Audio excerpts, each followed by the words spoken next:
Well, Helldivers continues to see sales growth that is counter to what we typically see with video games, and the player base numbers are also very strong, but the meta can be disrupted at any moment with the Game Master, and I want to talk about some ways that they could do that. The devs recently even sort of responded to some videos and some posts about meta builds, best guns, best things to use in the game, and the CEO also was pushing back and speaking sort of against some of the comparisons we're seeing. People were comparing the game to Halo, and there is a balance patch that is coming. They're looking at, some of the weapons and things that are underperforming compared to the ones that are just crushing it.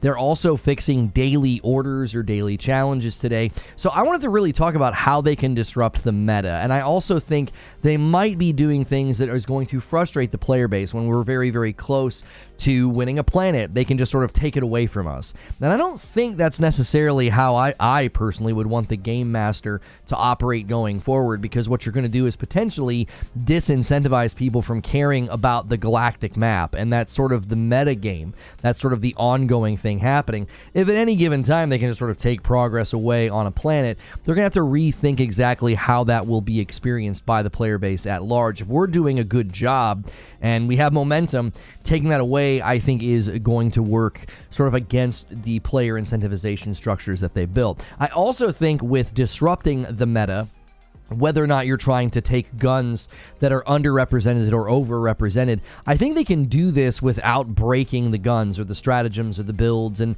the things that people are utilizing. One of the worst things you can do is sort of start to play, meta build or meta gun whack-a-mole. So I want to walk through some ideas and some feedback that I think will be helpful to the devs in keeping the meta as well as the game fresh over time. Now, I put all of the good information right here at the start of the video in the form of a monologue. That way you don't have to go searching for it. It is a longer video because it was a live stream and you just might not have been here for it. And I know a lot of you guys watch the past broadcasts and you support the channel even when you can't be here live, and I greatly appreciate that. Consider supporting the channel in the other ways that we have as well. If you would like to support the channel with a membership, the $6 tier is the tier that gets you into the writer's room every day. And if you're a coffee drinker, check out Reforge Roast. It's linked below. And as I said, make sure you hit subscribe and that bell button so you don't miss out on the content.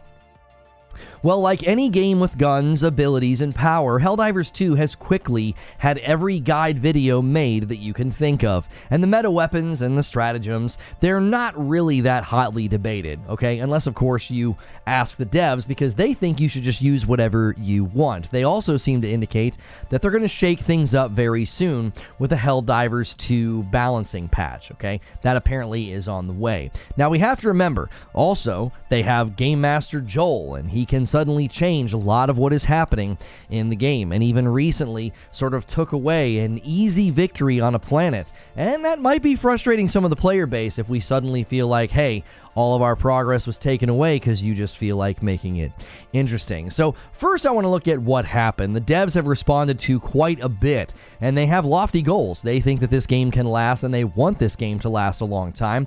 And there is a Helldivers 2 meta build guide trend that we're seeing, right? There's comparisons to Halo, and they seem to have strong opinions about those things as well as their game. Now, secondly, I want to look at the reactions to this, right? Some are claiming that they're running into toxicity as well as strange trends where higher level players are showing up in lower level content, and I think I know what's going on there. Now, others actually are saying that you can probably just keep the meta from getting stale and settling in long term by adding things, changing things, and updating things. And I think some people have some really good ideas. Now, lastly, I'm going to tell you what I think. This game has been an absolute blast, and I really want to see it go the distance, and how they handle buffs and nerfs and the meta, I think, will play a large role in that. So up first, what has been transpiring? What has happened over the last week or so?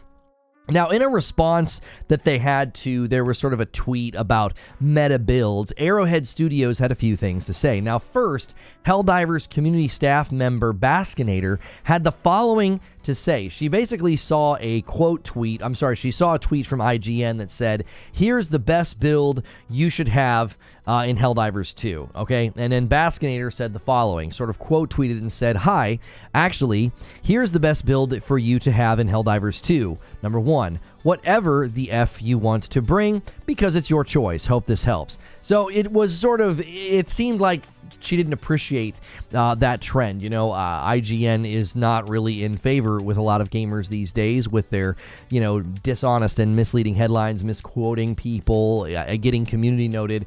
So I don't think they're in good standing right now with the gaming community, and I don't think Arrowhead appreciates that sort of a message of like, here's what you have to use in the game, because community members were also claiming that IGN wasn't helping, you know, creating this must-have mentality, which can lead some Helldivers to kick folks if they're not using the right build. And then the CEO decided to weigh in with respect to stats on the weapons, and he said, in regards to Helldivers 2 weapon stats, so many of you use the 4 stats that we show as a comparison, while each gun has maybe 50 stats in total. The numbers are a guideline, but does not paint a complete picture. Use the one that you like most. Now, this obviously means that they can do a lot of tweaking to help underperforming guns, and I get his intention, okay? But the fact of the matter is, there are clearly guns that are far and away outperforming other weapons. You don't need a number cruncher on Reddit or a YouTube video to figure that out. But the CEO wasn't done speaking on certain aspects of the game's public reception. A tweet that has now over 600,000 views, it simply claimed that Helldivers was greater than Halo. It sort of used the 2 pictures to claim that. And the CEO replied and said, why compare? Just let gamers love and enjoy both, either or neither. We need more compassion and union in the world and less rivalry. Now, I would imagine this stems from a lot of the console warring that has taken place with Helldivers 2. Big PlayStation fans love to tout the game's success, calling those who want the game to come to Xbox port beggars, and some of the most ardent Xbox fans have attempted to downplay the fun or the success of the game. Very early on, people were running with false claims and headlines that the PC community was carrying the game, and then when the stats came out not backing that, that sort of narrative quieted down, which is sort of the trend these days. Make a false claim, and when it's proven false, just move on to something else. But I do think somebody had fair pushback against what the CEO was saying, and somebody said, you know, a bit of a friendly rivalry can be a great thing, but it should stay friendly. And the CEO replied, you know, indeed, also in business, neither monopoly or cutthroat competition makes the world a better place. So I do think, however, the comparisons to Halo are a bit odd. I do see the similarities, right, you know, with the armor, and we've seen footage of the Warthog type vehicle that's coming.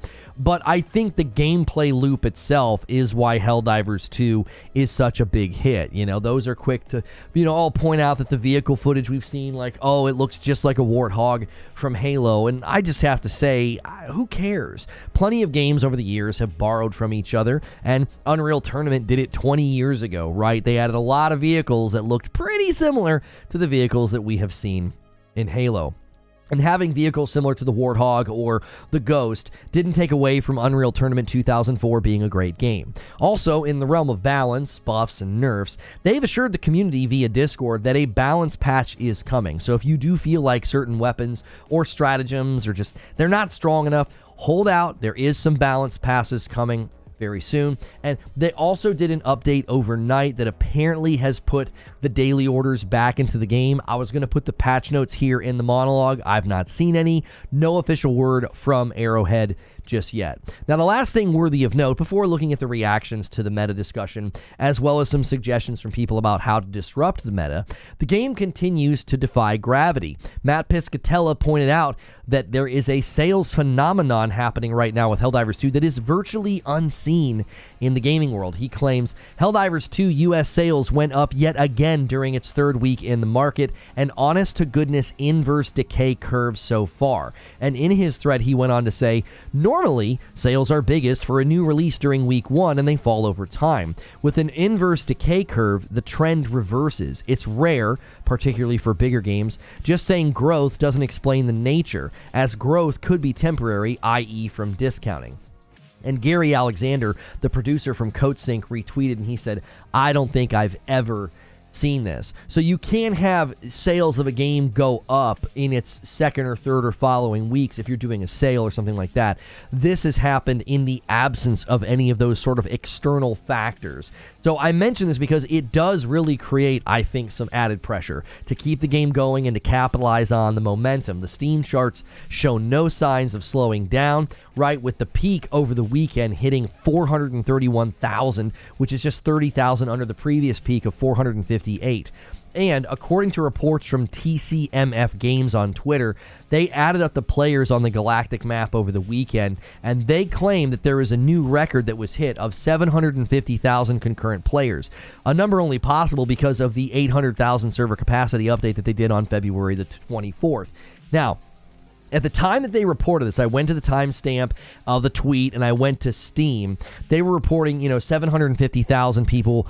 That was when roughly 370,000 were on the Steam charts. What this means is the almost exact same amount was on PS5, roughly 380,000. Now, this lines up with the week 1 player breakdowns where the game was split between the two platforms about 50-50. So that kind of pushes against the notion that, PC is carrying the game, because that's put forth by people who don't like PlayStation, not by anybody who's done proper research. So the game is clearly having a moment, and over the weekend there were mechs and vehicle lobby clips showing up on social media. Now, I saw no official confirmation from Helldivers accounts that, mechs and vehicles were actually showing up. Some people were claiming that folks were modifying game files to get into lobbies so that then vehicles and mechs could be, called down. Either way, I thought the gameplay looked great. I thought the mech looked good. I thought the car looked good. When it comes to making this game last, I think they're going to be able to do that. Now, they plan to do that with the Game Master. And according to Games Radar, Catherine Baskin, that was the one who commented earlier on Twitter about meta builds, said the following about their D&D style Game Master. It's really intended to keep the game exciting and keep the never-ending war engaging for players. Helldivers 2 is going to run for a long time. We'd love to see it go for many years, and that means we need something more than just a calendar with automated events tied to major holidays. That's what I see in other live service games. I absolutely love this outlook. This is the recipe to keep a game going. I've said for a long time that agility is one of the keys to keeping a live service game going, because you need to be able to make quick updates and fixes. There was a long time ago where I said that the future of live service games is going to require new technology that enables a developer to make changes almost immediately to the game to adapt to player trends, problems, or just to add new content. And seemingly this Game Master thing that they've come up with is enabling them to do that. But not only do you need to do that, you need to be able to surprise and keep things exciting, not just like add content on a schedule or, buff something or nerf something. Now, they anticipate the Game Master being divisive. I saw people just this morning complaining about it, and she had more to say on the matter. She said, most live service games have something like a Game Master, but it's a series of automated events. Buffs or debuffs or events are activated automatically according to some schedule instead of what we're doing here, which is a person who can analyze the campaign as it's happening and make some sensitive choices. We knew it would be divisive, but we hope overall that people enjoy it. Now, with how reactionary the internet and gamers can be, I see it working in their favor, but I don't think gamers are going to like the idea of what we're seeing happening, at least in the last 12 hours, where momentum on a planet and, we're going to finish the orders, we're going to have completion, and Joel can just go in and reset it or lower it or suddenly make it take progress away. I don't think that's an ideal use of the Game Master system, because that doesn't feel like a tug of war. That feels like a rug pull. It's like, well, we were having momentum. We were doing a good job. We did the thing you wanted us to do. We rallied around a particular planet or a particular goal, and you just sort of rug pulled and said, we took progress away, okay? Both popular and unpopular choices will have the intended effect, though, right? You're going to get people talking about and playing the game. Fortnite masterfully did this with disruptive item additions to the game right before big public tournaments. So what's the reaction to all of this? What are people saying? We've got meta guns, meta builds, the devs can make changes on the fly, and, is there any toxicity out there? So I kind of asked the community. Now, one reaction that I'm seeing more and more of may require some type of response from the developers. People were saying they were seeing high-level players in low-level missions. This is likely related to some of the farming I've spoken about previously. I still think that farming needs to be addressed. I saw somebody just the other day in my Discord or in my comments saying, I was joining games and people kept quitting and I wasn't sure what was going on.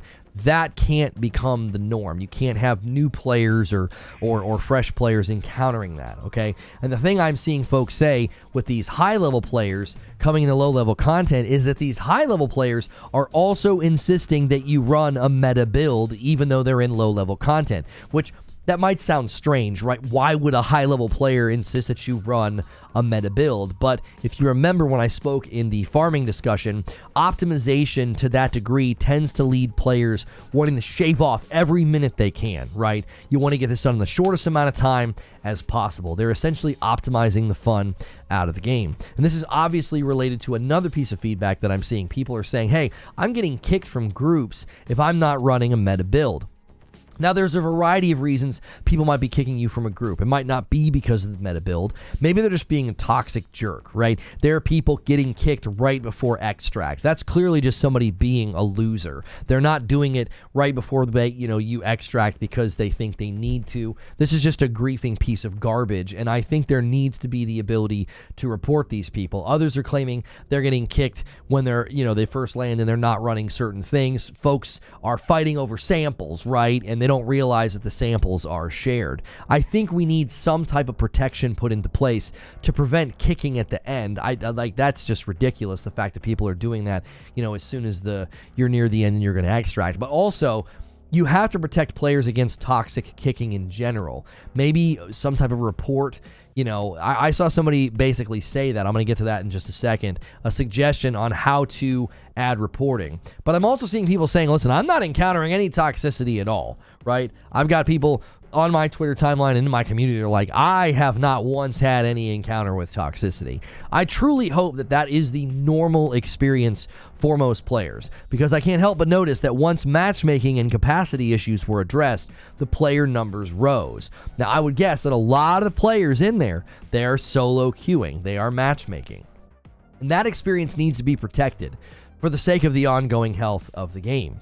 Now, the suggestion that I saw was somebody said, do not allow kicking without a proper report function. And I wonder if toxic kicking would be a lot easier to catch and detect with the reporting feature. Folks doing this would certainly stand out on a player audit report. If somebody gets reported, 5 or 6 times in a day for, toxically kicking people, you could easily go and see, yeah, this guy's just kicking people and it's happening, near the end of a mission. So this guy obviously needs to get a 7-day or a 24-hour ban, because that type of behavior is just unacceptable. That should not be allowed. Now, a great idea, I think, that I've seen people talking about with, the builds. How do you disrupt the meta? How do you keep people from using all the same weapons and the same stratagems? There's the ability for them to buff or nerf enemies versus certain weapons and stratagems. The idea is very simple. You could make the automatons or the bugs suddenly really strong against certain weapons and then weak against others. Folks would shake up their build, right? They would try new things. They would keep the game from falling into sort of a meta rut. I remember using the anti-material rifle for a daily challenge, and I had not been using it, and I really liked it. I basically used it as my primary, and I wouldn't have done that if the game hadn't sort of pushed me in that direction. Lastly, I've seen a lot of players say, Joel controls all. This is true. All hail Joel. Maybe he should stop, taking progress away, though. I don't know if people are going to like that for very long. So what are my thoughts on this? All right. First, I think that they already have plans to keep the meta fresh. I don't have concerns that in like 2 or 3 weeks, it's still going to be breaker, shotgun, railgun, personal shield.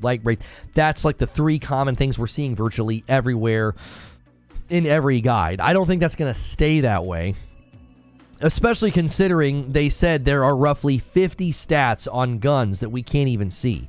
They can use modifiers, buffs, and updates to completely shift what everybody is using. As an example, just yesterday, folks in my members-only chat, they were saying that everybody was running the personal shield and the railgun in the higher levels, and there would be no reason to run the guard dog, okay?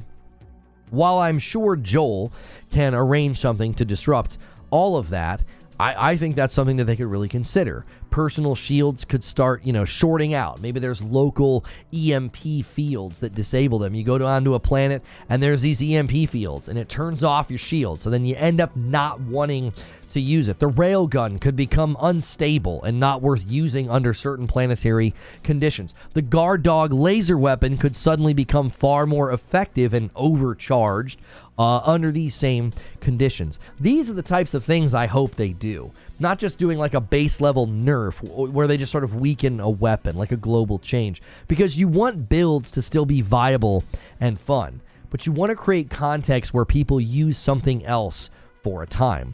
Ultimately, I hope they take the mentality to not break meta builds with nerfs, just incentivize new builds that are worth trying out. And yes, making a shield shut down because of an EMP field would quote-unquote break a meta build, but it would not be a global change to the stratagem, and I think that's the key. In games that I've played in the past, that was always a thing that frustrated folks.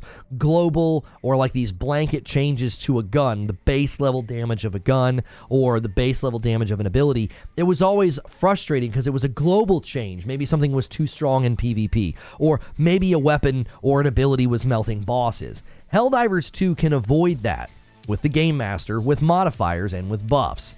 But that's just what I think. What do you think? So let me give you my closing thoughts and conclusion on this one. I am so sorry I hit the wrong button there. I'm a little under the weather. Let me turn that off. I'm sorry. One thing that I appreciate about Helldivers isn't just their game, but their approach to engaging with the public and their Discord, right? When you combine that with how they can use this Game Master, and they can make plenty of adjustments and modifications, and they can keep things from settling into long-standing metas, I think they could do that in a way that should shield them from some of the classic complaints from players. They don't need to break builds. They don't need to just nerf strong weapons into the ground. You can lift weaker weapons up. You can adjust stats. You can, use modifiers in a great way to shake things up without making players feel like their cherished gun or their cherished build is being taken apart. Metas are unavoidable. Now, this is one of the causes for concern, right? Is that you're going to just push a bunch of buffs and nerfs. Like, they could do that today. They could push out a bunch of buffs and a bunch of nerfs, and then the dust would settle, and then the strongest builds would emerge. The sooner the game devs come up with systems to anticipate this, the better, and I feel like Helldivers has actually done that. They've really considered there are ways to get in front of a meta and know, like, okay, people are going to settle into certain weapons and certain guns. We know that's going to happen. And we have ways of diverting or redirecting people instead of just saying, oh, well, we're just dropping a bunch of nerfs and buffs in the game, right? Modifiers, I think, are going to be the key. Now, each week it becomes more and more evident that Helldivers 2 will be around for a very long time. The sales increasing in a way that virtually no game sees. The consistent player numbers, their ability to tweak and update the game on the fly. It's a recipe for longevity, if I've ever seen one. But those are just my thoughts. Now it's time to hear your thoughts. Give me 1 second, chat.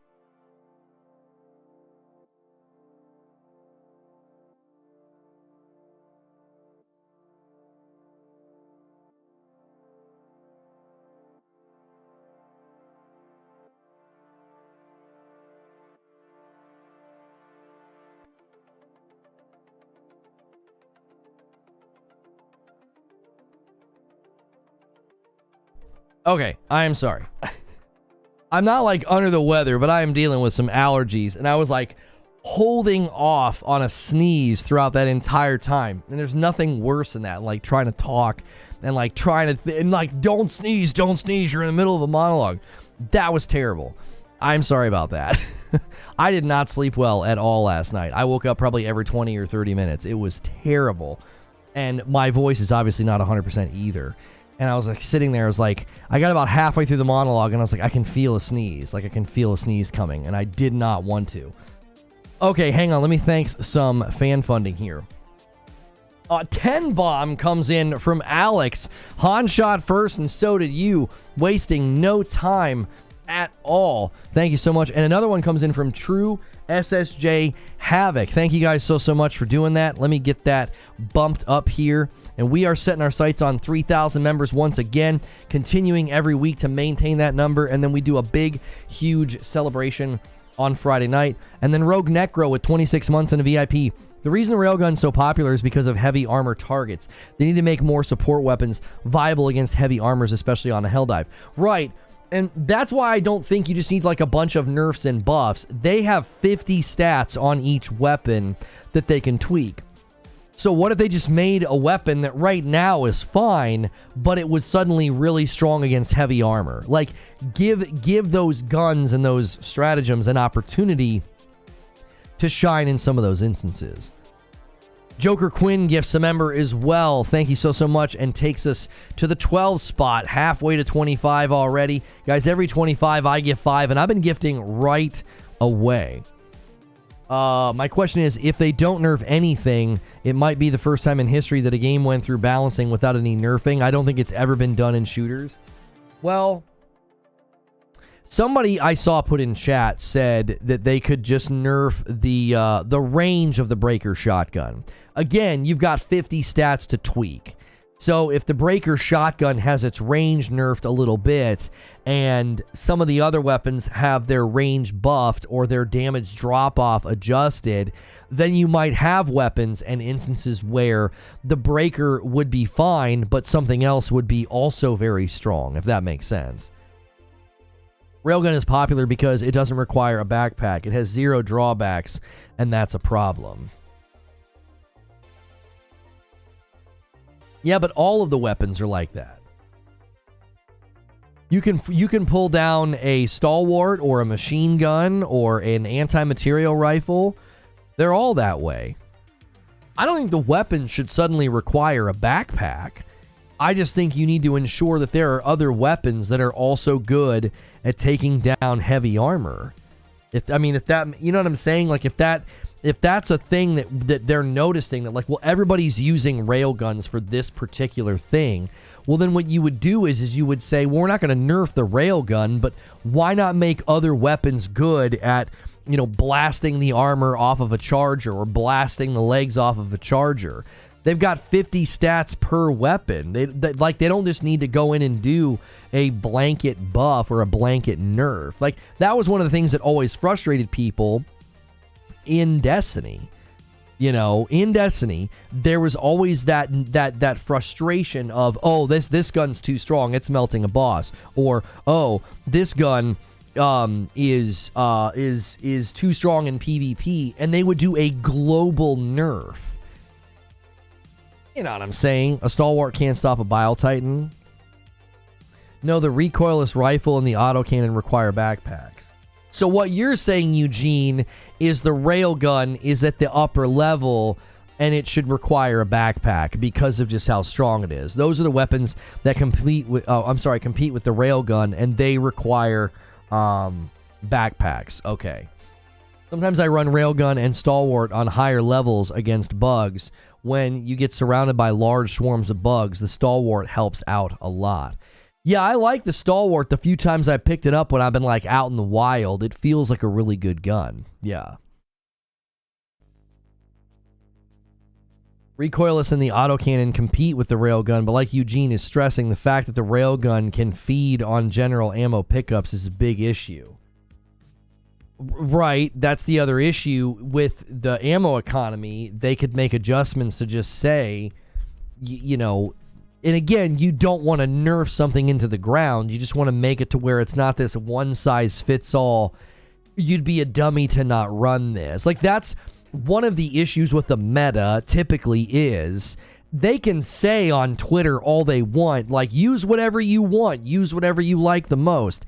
Again, it doesn't take a genius or some number cruncher on Reddit or some guy's YouTube video for you to be like, this weapon is so much better than this other weapon. Like, it's not hard. You know what I mean? There's not some big mystery where, you're in the dark and you need some guy on Reddit to tell you, like, which weapon is the strongest. That's just generally not the case. Like, I used the breaker shotgun one time, and I was like, oh, this thing's a freaking killer. Like, you could just tell. You're shooting enemies, and they're dying faster than they typically do. Like, you're shooting big, strong guys, and they're dying faster at range than they typically do. Shouldn't be able to run a gun that strong and a shield. Right, because the shield takes a backpack, and that's what's happening, right? And again, that's where, again, metas become unavoidable. They become unavoidable. I don't think you can ever have a game like this where you're not going to sort of comb over all of the guns and all of the abilities and the equipment.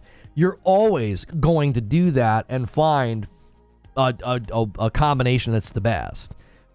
And if that happens, what you need to do is you need to consider, okay, what can we raise up to also be good? That's a question. Number two, can you make adjustments? Can you make adjustments to stats to say, you know, this is basically a one-size-fits-all weapon. Here come the crybabies trying to ruin the game. That's a stupid summary. That's not what anybody's doing. We're having a conversation about how to adjust weapons, stratagems, stats. You know, there's plenty of ways to approach this. Calling people crybabies and saying that they're trying to ruin the game, and Victory agreeing with you. I don't know what wavelength you guys are on. Nobody's doing that. When you have a game with all these weapons, and there is one build that is the build, and it's far and away better than all other builds, people saying, hey, you can do buffs of other weapons, buffs of other stats, make certain weapons maybe not one size fits all, that's quite the opposite of ruining fun. We're trying to ensure longevity. Like, I've been covering games like this for a very long time, and if they sat back and gave you your way and they made no changes for the next 6 months and everybody was just running the same build, same loadout, that works against itself. That works against itself. People are like, well, you know, 75% of the weapons and stratagems aren't worth using. These weapons, this combination is so insanely strong. This is all anybody's going to use. Nerfing range on the breaker is silly. Isn't there a reason why you have to grind longer for it? I mean, if you want to specifically take issue with the suggestion to nerf the range on the breaker, it's a shotgun, and it has the effective range of an assault rifle. Like, I'm using the breaker as if it were a rifle. You don't think that's a little strange?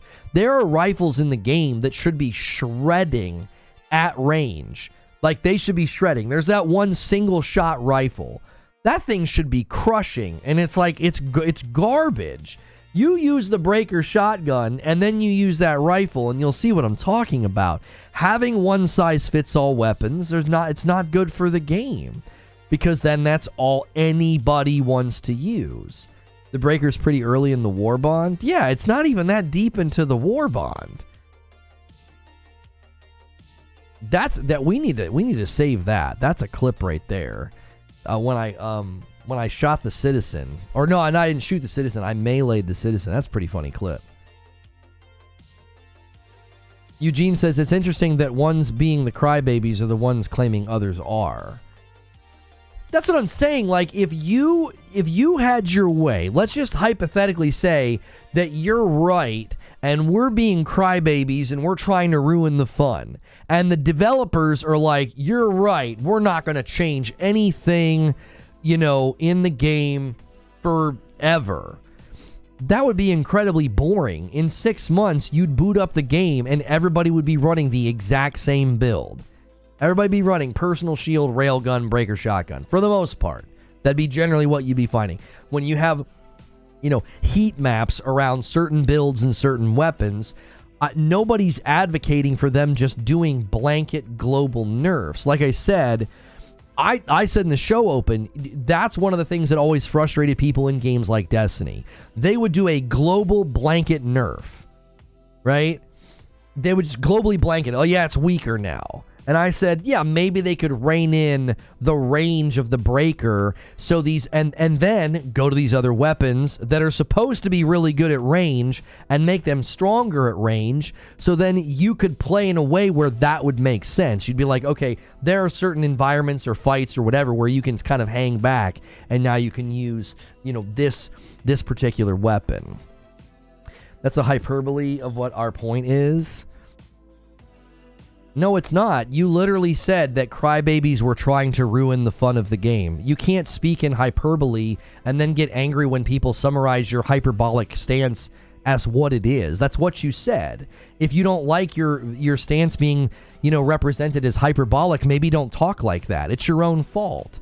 Like, no one here suggested breaking a build, breaking a gun, or nerfing anything into the ground, but you have to make sensible changes to a game so that it's not like, oh, well, I mean, everybody's using the same gun, everybody's using the same build. They can shake things up with modifiers. They could say tomorrow that the automatons are resistant to ballistics and they're really susceptible to laser guns. That one laser gun is terrible. The laser gun that the guard dog uses, it's the worst. Give me 1 second.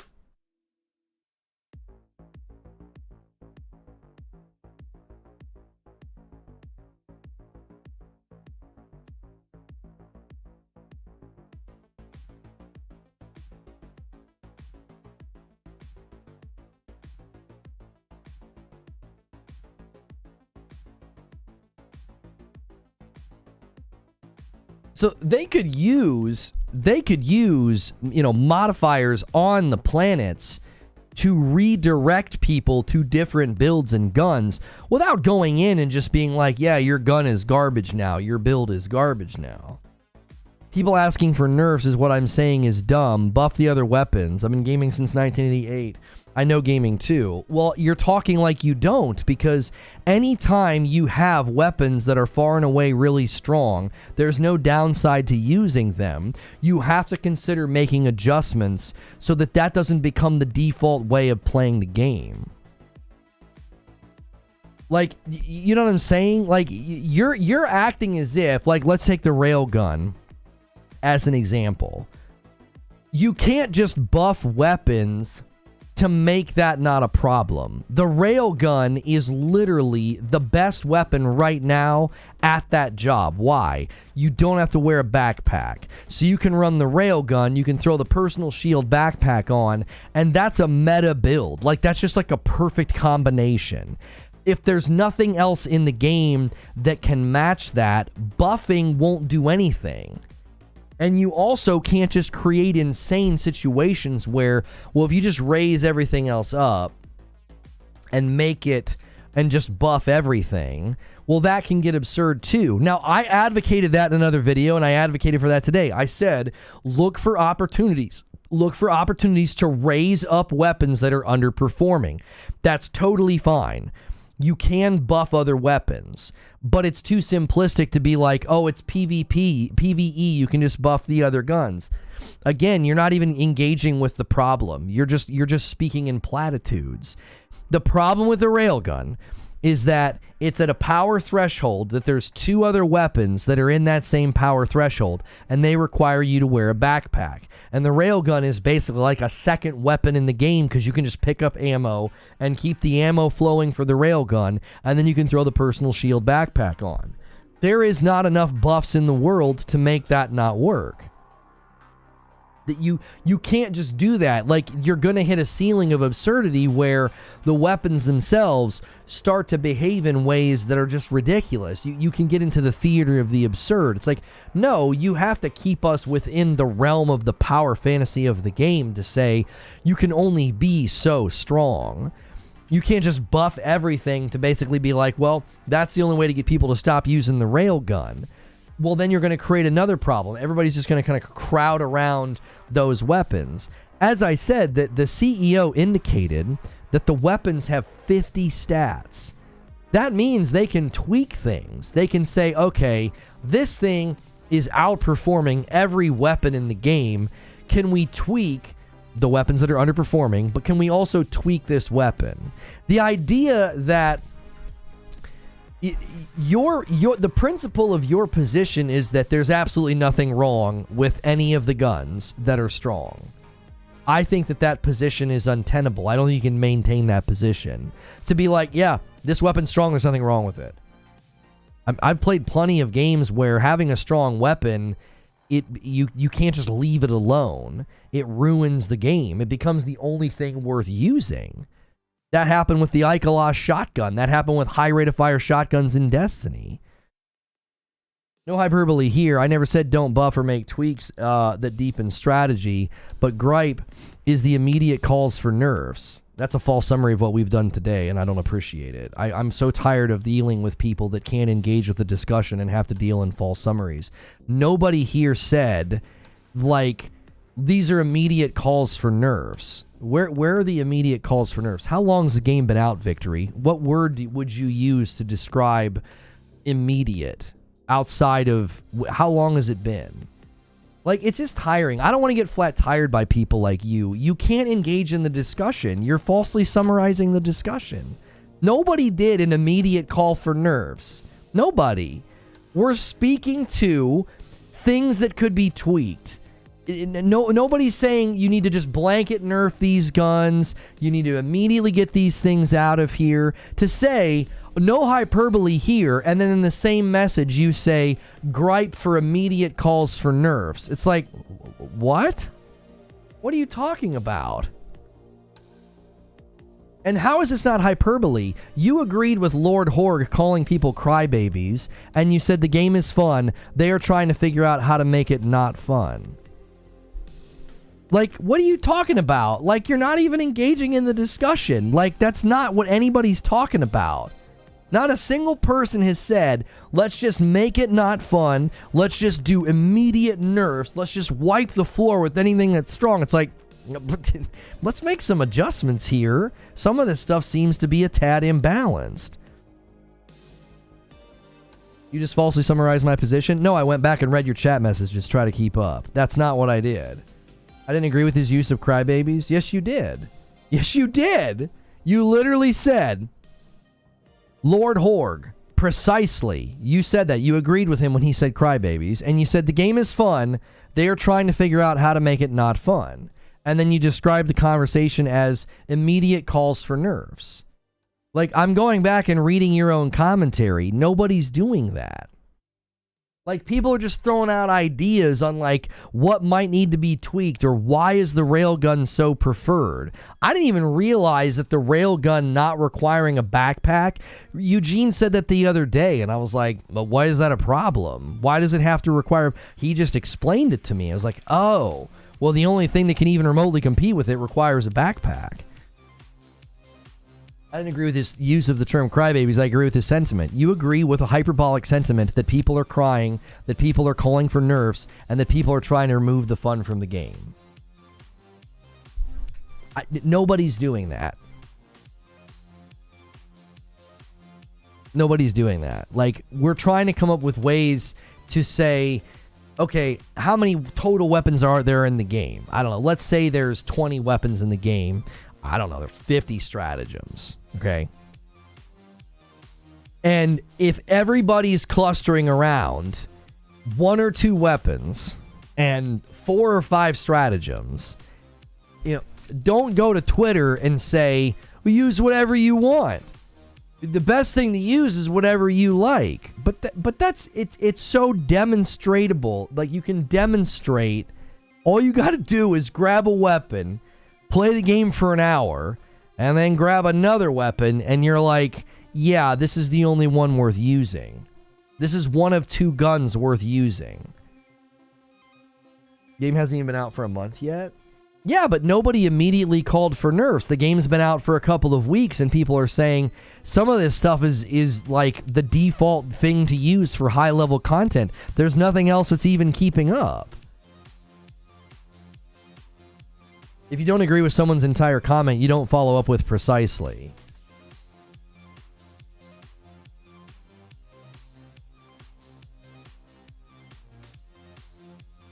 That's why I said I don't mind other tweaks.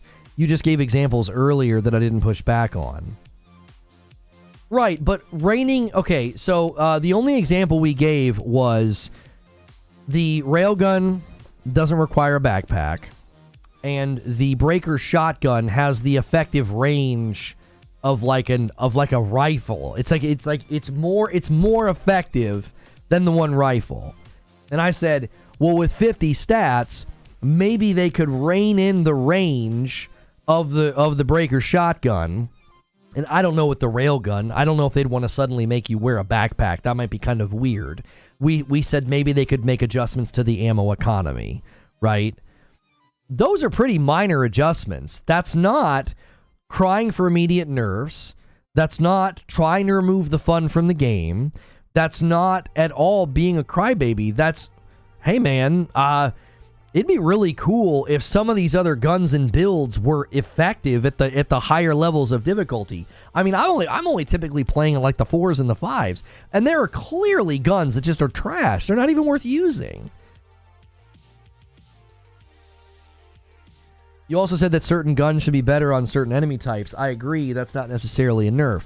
Right, and that's something I've stressed, is that they can use the Game Master to basically say, hey, that personal shield's not going to work on the planets today. And you're like, what? They're like, yeah, there's these EMP fields everywhere and the shield's not working. So then you got to kind of shelve your personal shield. Or they do something to where they're like, yeah, no, the railgun's unstable. You know, the railgun's unstable. You're going to want to use something else. Or, you know, we've overcharged these other weapons on these planets to, you know, and again, that's just a way of keeping the game fresh. You know, yeah, the laser's terrible. And you could overcharge it. You could make it really, really strong. The railgun is really just for chargers. Robots, you can pick other things and still do okay. Well, I mean, I don't have any issues with the chargers, but there was like an 11,000 upvoted Reddit post where people were basically saying like, what, you know, these chargers are a bit much.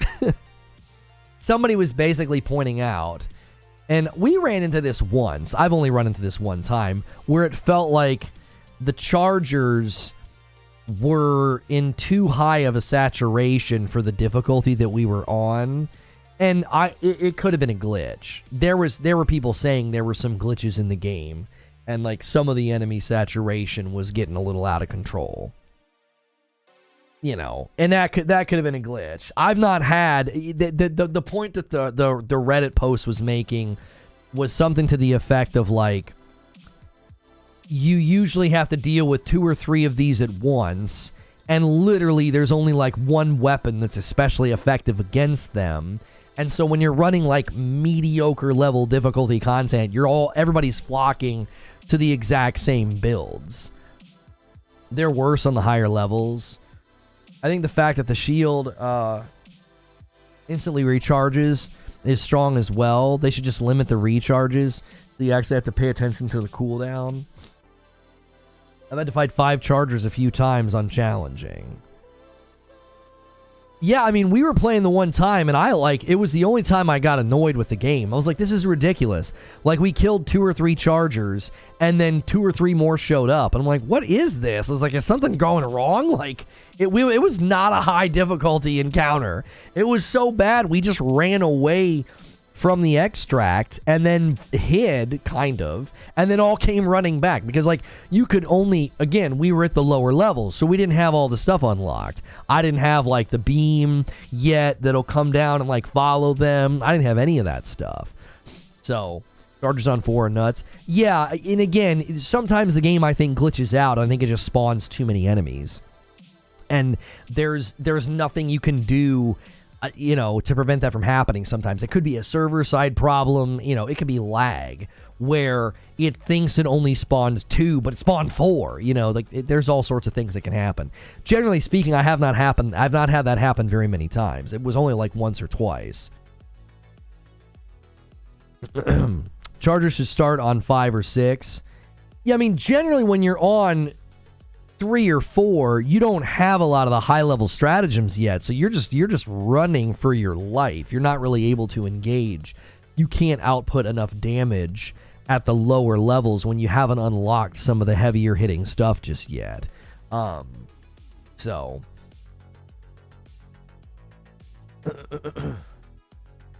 that charger started at 5. I swear the one day we were just chilling and we weren't trying to make it difficult, and we had chargers everywhere. I can't remember what we were doing. I prefer 5 chargers over 5 stalkers. Yeah, the stalkers aren't bad. I like the stalkers. It's just when they get close enough to do that thing, like they do something where they like whip you and you fall down. That can be a little, you can get a little frustrated because it's like you can't get back up. Like you stand back up and go to shoot and they just knock you down again. Or they get you while you're laying down. The stalkers can be pretty brutal. Yeah. I liked the first time I encountered one, it was funny because like I had never seen one before. And like I turned around, I'm like, what the because he was like invisible but not. And yeah, he whooped me. Like that was funny. I thought that was pretty cool. Like my first experience with the stalker was it took me by surprise. They can be in 3 as an elimination mission. Okay. If you don't close the bug holes on the map, then more bugs and patrols to come in for exfil. Yeah, I can't remember what we were doing. We were literally... You might be right. Maybe we weren't closing the bug holes and we just ran the mission. And when you do that, the game's just like, hey, everybody come to the extract. And because there were so many bug holes that had been unclosed, maybe it kind of broke the spawn rate or something. It was fun. Like, it was intense. I'm not, like, saying they shouldn't do it. I just think sometimes the game glitches and spawns, like, extra enemies that, because there was one... I swear I read a patch note that said they had adjusted the spawn rate of something with a certain mission or something. I can't remember what it was. But, yeah, I think sometimes it's literally just, like, a server to client-side glitch where they spawn more than they're supposed to. You can close the holes on a bug breach. No, you can't. But I think what Christopher Wright was saying is if you don't go close all the holes and you just beeline to extract, it might do that. It might spawn more enemies than you're accustomed to because you didn't go do anything. Like there was a time where that's how I played the game. I didn't know that you were supposed to like clear the map. So like I would drop down and we would do a couple of things. And then we would do the mission. I'd be like, all right, let's get out of here. I didn't know that you got a lot more XP and medals and currency and samples and stuff if you literally like clear the entire map before leaving. I was always kind of confused when I first played the game. I was like, wow, why does it give us 30 minutes or 40 minutes to do this? So once we started doing that, I've not had that happen. The time where we suddenly were like, what is going on? Why are there so many chargers? I'm pretty confident we hadn't been clearing the map. So that might be something that happens. Now, maybe that's by design. They're like, look, if you don't clear the map, extract's going to get kind of crazy. Yeah, extract's going to get a little crazy, if you don't clear the map. I dread the armor value fix. Running light armor and stamina booster makes life easy right now. Yeah, but I wonder if it's going to be fun to actually be a tank if they fix the armor values. You know what I'm saying? Like, nobody's even been able to try that. Like, what does that even look like? Can you actually withstand some pretty heavy hits if you put on the heavy armor? You need to close the bug holes and destroy the bot fabricators. It will help lower the numbers. Yeah, I mean, maybe that's meant to be an intrinsic penalty if you don't go and do all that, and then you go to extract, and the map is like, you just spawn a bunch of enemies, and everybody go over there and get them, You can close a bug breach. Oh, sorry, you can't close a bug breach, but you can stop a breach if you get the bug quick enough. Also, the level of the bug who starts a breach dictates the level of bugs coming out of the breach. How do you determine the level of the bug? Or you mean like if it's a big one or a little one? Like, how do you determine the level of the bug? You just look at it and know, like, this is a bigger one, this is a medium size, or are you basing it off of the mission itself?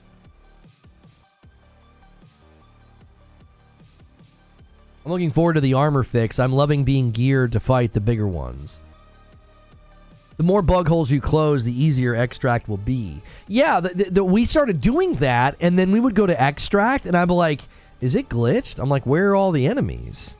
And that, again, that might be literally by design. Is that you clear the map and you go and do all those things, then extract's going to be really, really easy.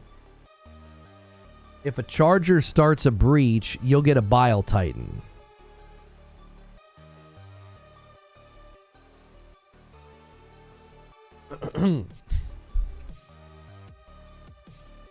They tell you in the game.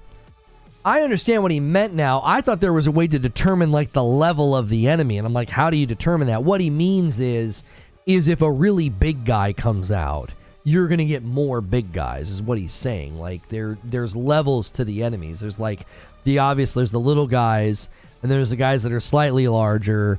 Then there's the guys that are like kind of big, that like kind of burrow down and protect themselves. Then there's your stalkers and your chargers, Then there's your Bile Titans.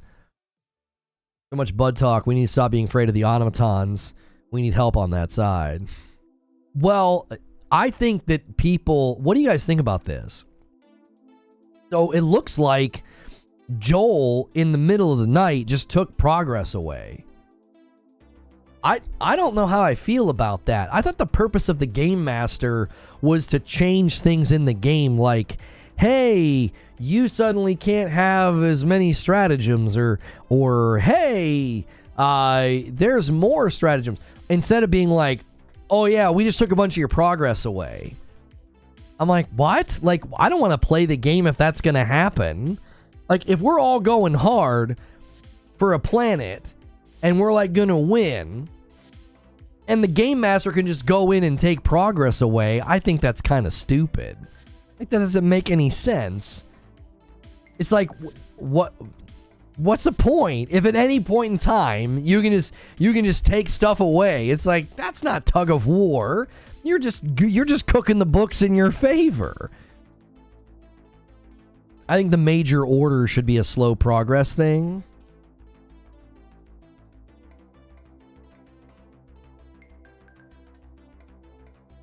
Taking progress away straight up feels like crap. It's just dog water. They got some reinforcements. Not taking progress. The new order is to actively hold and defend 2 planets. It's a push and pull. But the way it was described in the video that I watched is that we suddenly lost a bunch of progress on a planet. And it was like, if that's what they're going to be doing, I think you're just going to frustrate the player base. If they tell us, hey, rally around this planet, and we do, and we're making fast progress, that's fine. We did the right thing. You let us do that. Don't like change it or take progress away. You know what I mean? It's like, well, that doesn't make any sense. You can't win tug of war if you go to bed. It is showing reinforcements arriving. I thought Arrow said it had to do with peak time versus off-peak on why we see big changes. The CEO said that during like the highest CCU times, you can take a planet really easily. And then other times, you're just automatically going to lose progress. It was, and people might be misunderstanding what's going on. So maybe this is where Arrowhead needs to explain exactly what's going on. But I watched a video on it, and I saw people in our Discord talking about it, and it was like, yeah, they took progress away from us. I was like, what? That's how the Game Master works? Like, he can just, like, take progress away? It feels like they're punishing us for finishing too quickly. The perception to the player doesn't feel good. Taking the progress is messed up. Maybe make it so the bugs are on their last stand, making the missions harder with bigger hordes. We lost a massive percentage of the planet because they had a massive counterattack. It happens in real war. Sometimes a massive change can happen in a split second. Yeah, but I don't know. That feels like you're pulling... That's like feels like a sucker punch. Where if you feel, oh yeah, we're doing a good job, and they're like, ho ho ho! There's a counterattack, and you lost a bunch of progress. Okay. You don't want people to feel like you're messing with them. Does that make sense? You don't want the players to feel as if it's like, are you just messing with us? Like, you tell us to do this thing.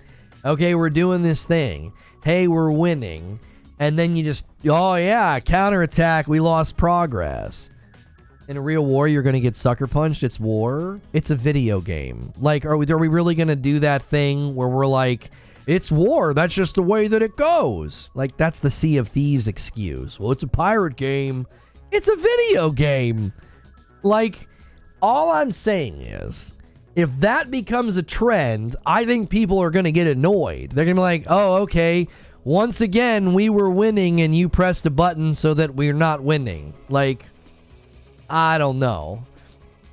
You don't want to play that card too often. You're just going to irritate people. Everybody's going to start to feel like, what's the point? Do you see what I'm saying? Like, the player hive mind is going to say, what's the point? We're going to do well, we're going to make progress, and you're going to take it away. Like, you know, like, you want to let people have the satisfaction of a victory. Like, yes, we did it. We rallied around a planet. And then, after that, if you want to say, uh-oh, counterattack on these two planets, it's going to be a lot harder or something like that, I think that's fine.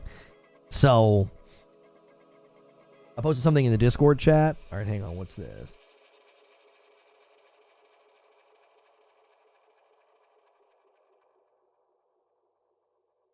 I mean, what? Can you give me the too long didn't read on those two big blocks of text? The worst thing a dev can do is give the player base a sense that you're disrespecting their time. Every mission is a victory. Right, but you know what I'm saying. They did the same in the first game. It was always trying to portray the back and forth of war. I think they will keep doing it. The bugs are sending... If they spin it as part of the war, the bugs are sending reinforcements, missions are tougher, and we need to stop from losing ground. It could be a good concept, if not too punishing. I missed that. I thought it was in the player's favor. Well, he can do things that are in our favor. He can. So he can make it harder on us, or he can make it easier on us. And all I'm saying is that if you're going to regularly pull looky-loo sucker punches, people are going to get burned out. That's their vision for the game, for it to feel like a real war. I think that could lead to, again, you can't pull that card every week. You can't consistently be like, you guys almost had it, and boom. Like, you can do that from time to time. When I saw that this morning, I was like, so people got really close to getting the thing you told them to do, and then you just stopped it from happening? The second picture is telling you the liberation rate in the game.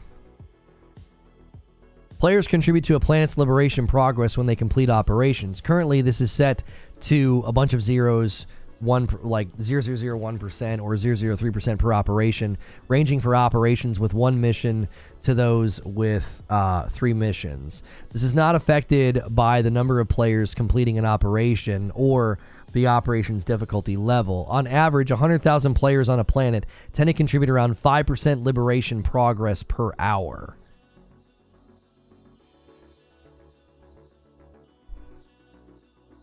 Players need to feel the progressions. Taking away what was already won in the short span of time hurts.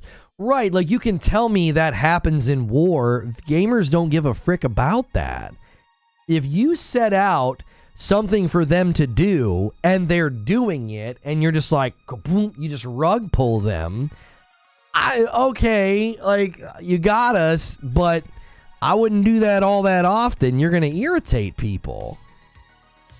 Alapark says, my understanding is that it's like an auto-replenishing health bar. During peak, it gets knocked down pretty quickly. Joel probably pushes the replenish rate up during peak time. Once folks log off, the game keeps the high replenish for a short period of time adjusted.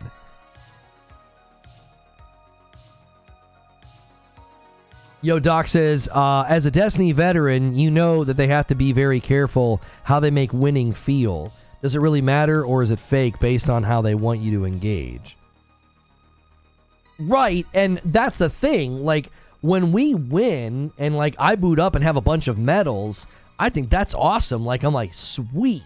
And then I get to unlock a bunch of stuff, and then I go and check what the current status of everything is. I'm like, all right, let's do the next thing. If I would have been pushing for a planet at that time, and then all of a sudden they're like, oh, they've got reinforcements, and we basically lose all of our progress, I think that's okay to do every now and again. But my point is, you do that too often, and people are going to start to feel like, what's the point if every time we're going to push on something and have great success, you can push a button and take it away? You're going to start to make people feel like, well, I'm not going to bother. Especially when there's farming methods that there's already a concern of, like, people are just going to farm for XP and super credits if they can't feel like they're even affecting the status of the game. The system feels fine for regular planets, but major orders should just be a progress bar that we fill over the week. The rug pull is bad. Setting it as a counterattack where failure rates are high and the enemy recovery is increased gives the pull and the sense of community and achievement. I also think it's just easy for people to misunderstand what's going on.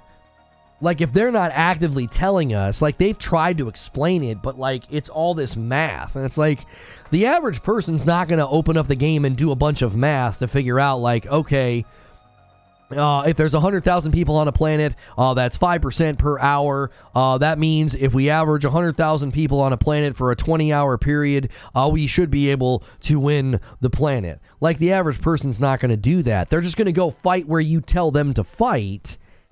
And if they're fighting where you've told them to fight, and they feel like progress got taken away, and they don't understand why, you just have to be careful. You don't want to confuse players or make players feel defeated with the meta game of the Galactic War Table. Like, there's an element to that I think makes it fun. Like, you boot up and you're like, oh, we're making progress, or oh, we got to go over here.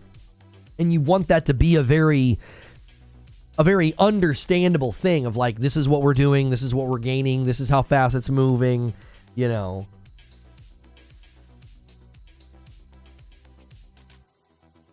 They just tweeted about the mechs. Helldivers, the XO-45 Patriot exosuits are in full production in the factories, ready for deployment on the battlefield soon. I wonder if they're going to push those out today. I was actually hoping they would do something today. We have gameplay planned.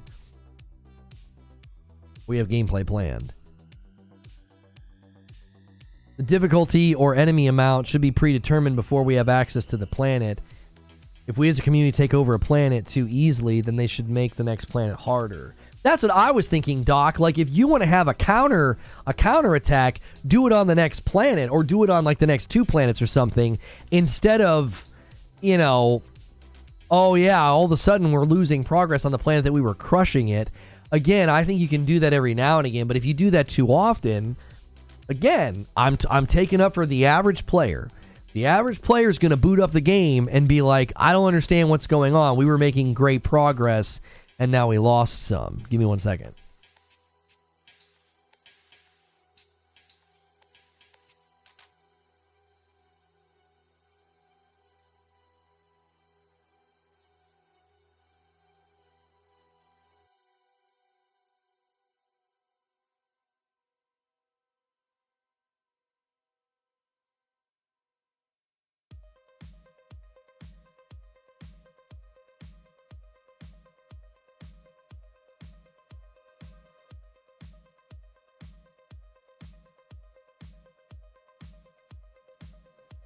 He doesn't push it?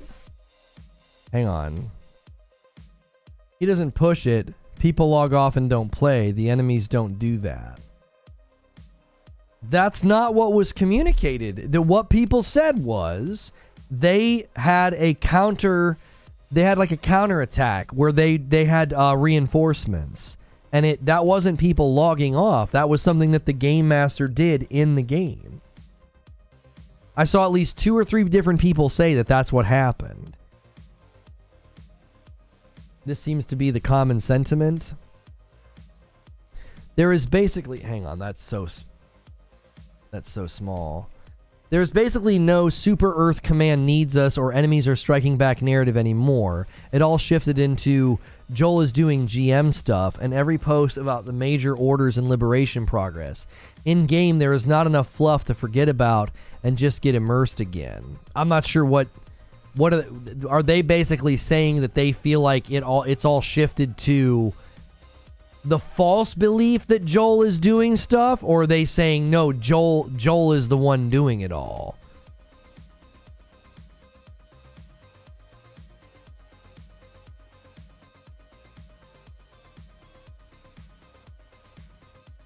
Says you misspoke in your monologue about Joel's powers. I've seen many Helldivers posts about a planet's liberation amount. At peak CCU, the community is able to liberate high amounts, but as soon as peak passes, the enemies manage to take the planet back. Each planet is sized constantly. Think HP regen. Right, but that's not what people said happened. They said that they mounted a counterattack, that something happened in the game. It wasn't just like, oh, people logged off. We don't lose 80% overnight if they're not messing with it. Right, that's the assumption, is that we lost so much, they went in and fiddled with it. It's a disconnect between what the devs are telling us and the conclusions drawn by the community.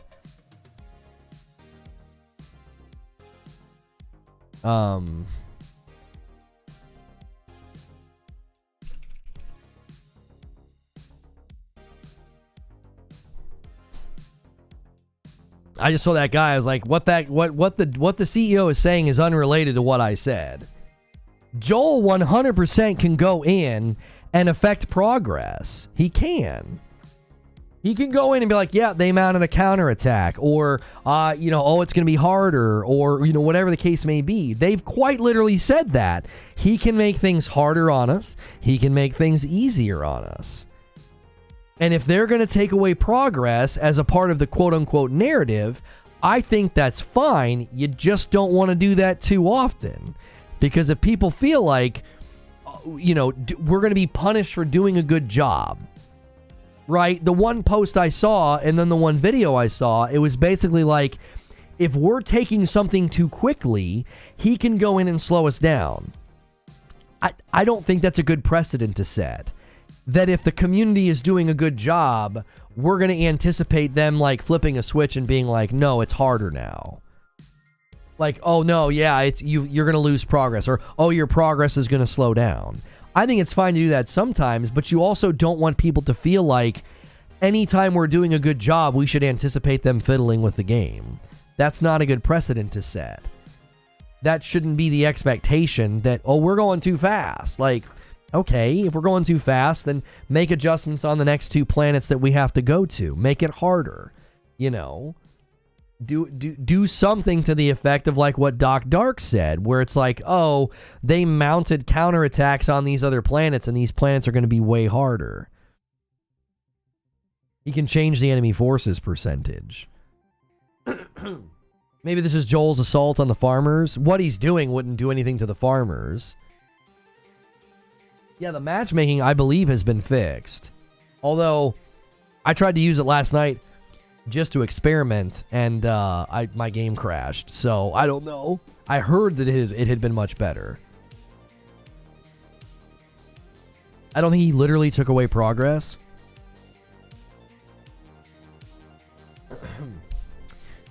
This is why it should be a progress bar, and then they can say, the last few days of this campaign, you've cornered the bugs and their fears. Progress is going to be hard. We need every contribution. Right, so like the final stretch, like the final 15%, it could like slow down or something. Sure.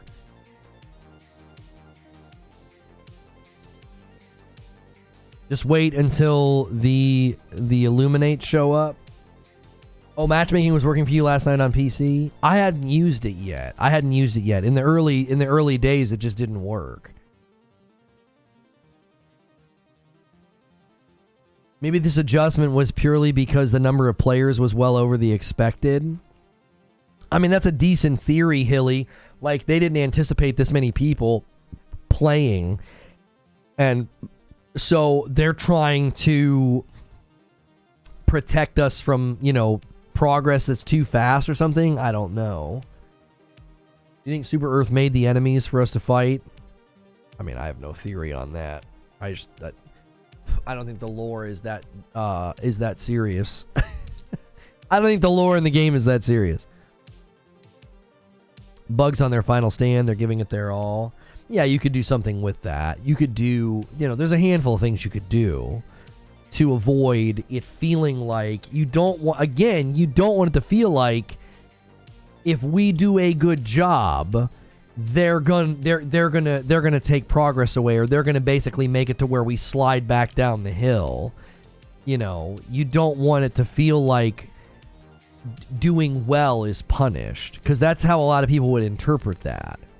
Because again, you have to think about the average player, and the average player is going to boot up the game and be like, oh, we're supposed to do this, and they're going to be doing it. And if all of a sudden they lose a bunch of percentage, and they're like, and they don't know why, you've got to be able to explain that to the player in very simple terms. Like, the CEO can tweet about CCU and peak CCU and people logging off. The average player don't know anything about that. The average player doesn't know anything about that. All they're going to know is we were doing this thing and it was going well and now it's not, and we don't know why. This is only necessary for the major orders, says Eugene. The push and pull seesaw works on the side planets.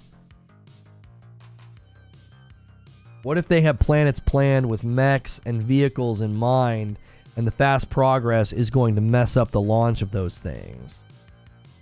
I don't know if that's true, Noberto, because the mechs and the vehicles, as far as we know, aren't they just stratagems you can call down? I don't know if that's going to result in us just suddenly being able to do the missions faster. They aren't removing progress. The player doesn't know.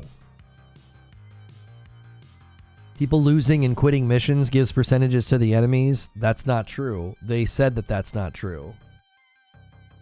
They literally said that we reported on that. We covered that. That's false. They said that if people abandon missions or abandon operations, it does not give percentages to the enemy.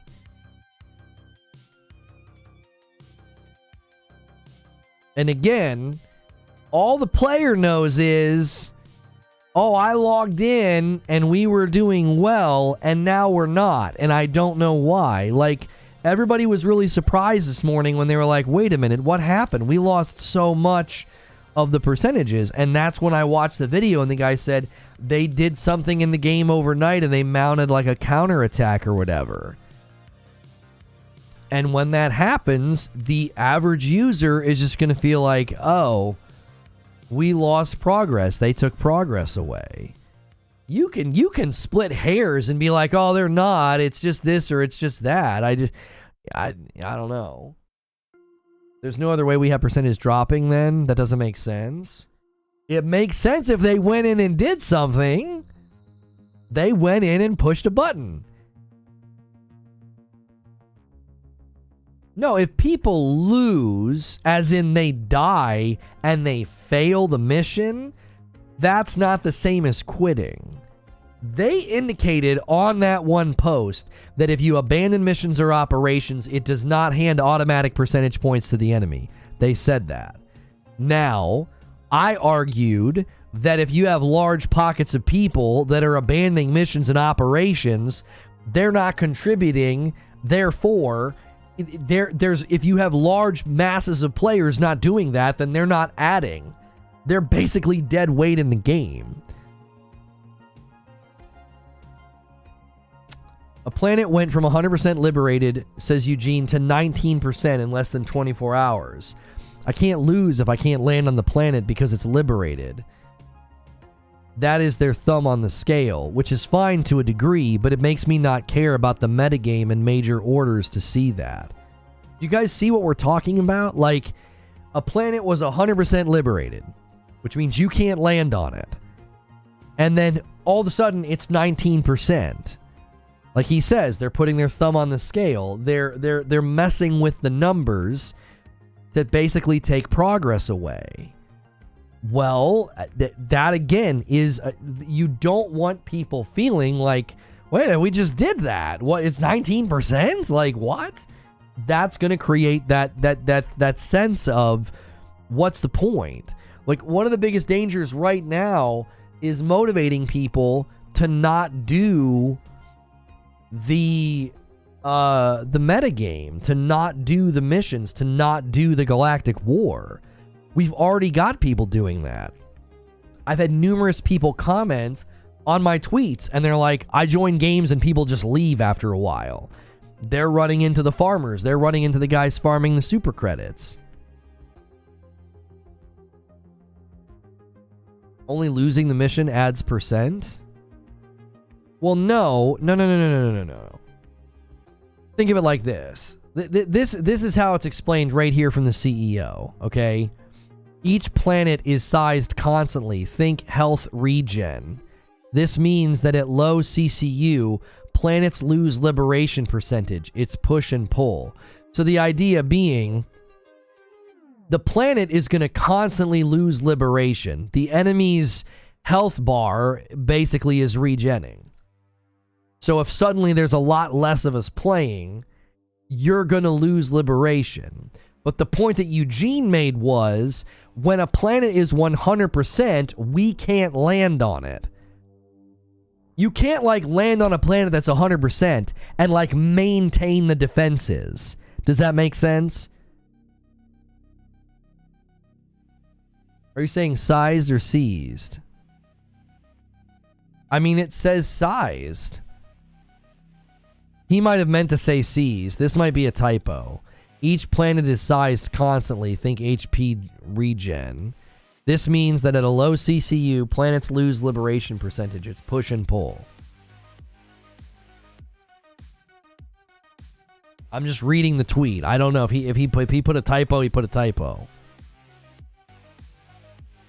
Eugene says all of that is fine, but 80% just like that. Right, like if they mounted a counterattack and the planet all of a sudden is at like a 60 or a 70%, it's like, oh, okay, we've got to go back and fight and push them back.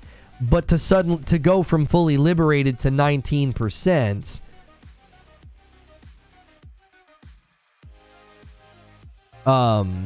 choose which major order takes place, what daily is active, and decide where the enemies attack. The war fought and liberation planets, that's all you.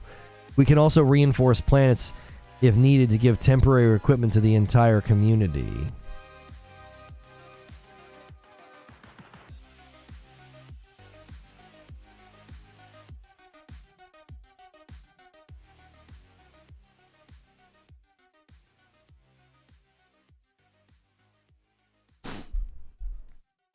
Yeah, that's exactly what I outlined. He can decide where the enemies attack.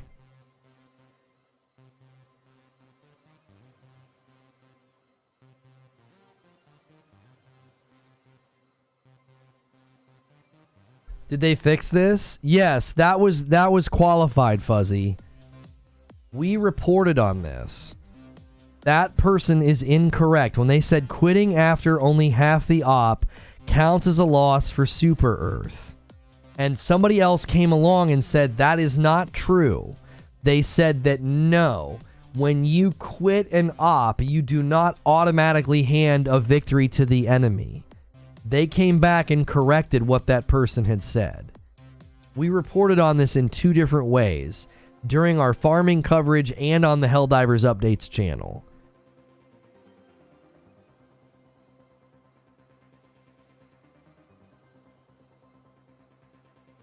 Yeah, this guy says, you said Joel gave the planet back to the enemies. Joel did not. Joel does not have that kind of power. Re-listen to your monologue saying Joel cost us the planet.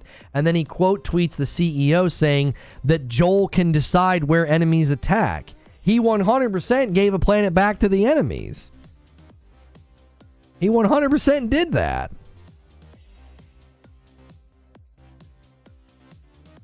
Like,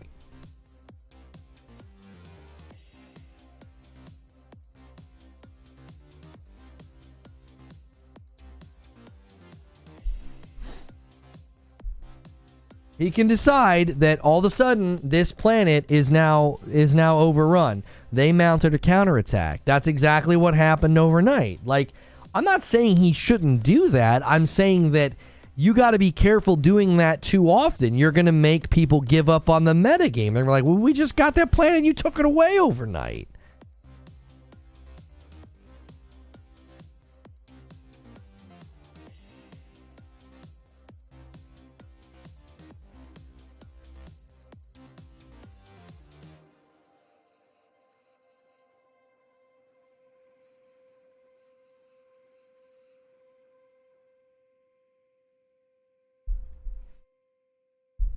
Think of Joel as a dungeon master and the game as a tabletop. Right, and that's totally fine. He can go in and make those adjustments and make those changes. You don't think it's one guy? They literally said it's one guy. So you think they did an interview? They did multiple interviews, indicated that it is one guy and his name is Joel, and you think they're just lying. The interview didn't come across as like satire or humor or comedy. They literally said, yeah, we got a guy that does it. They described exactly in detail like what he does. He goes in and he checks things to decide like where things should end up. Have a game master is important. It'll help keep the game fresh. Have us fight on new worlds. Allow for some dynamic and emerging gameplay, but it has to feel natural. Yeah, the exosuit's coming soon. I was hoping it would happen today. Maybe they're just teasing an update next week or something.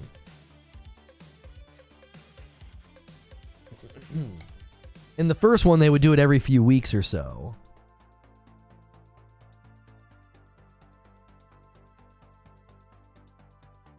The deputy game director said it's a suite of tools and human beings. He said that in a PlayStation Access video. Okay, hang on. Helldivers 2, Game Master, how it works. All right, let's go to the news. I do not think they walked out and said that as a joke.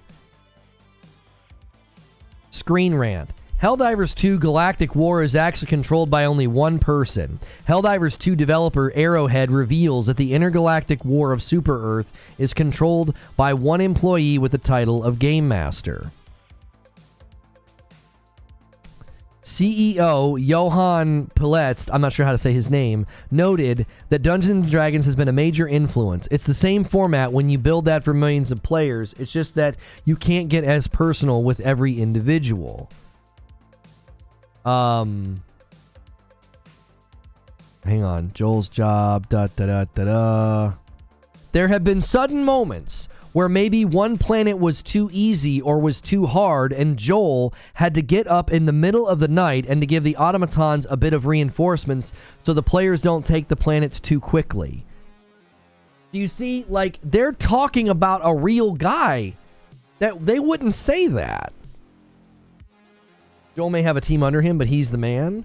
Right, like I'm sure he's got people that help him. I'm sure he's not literally on call all of the time.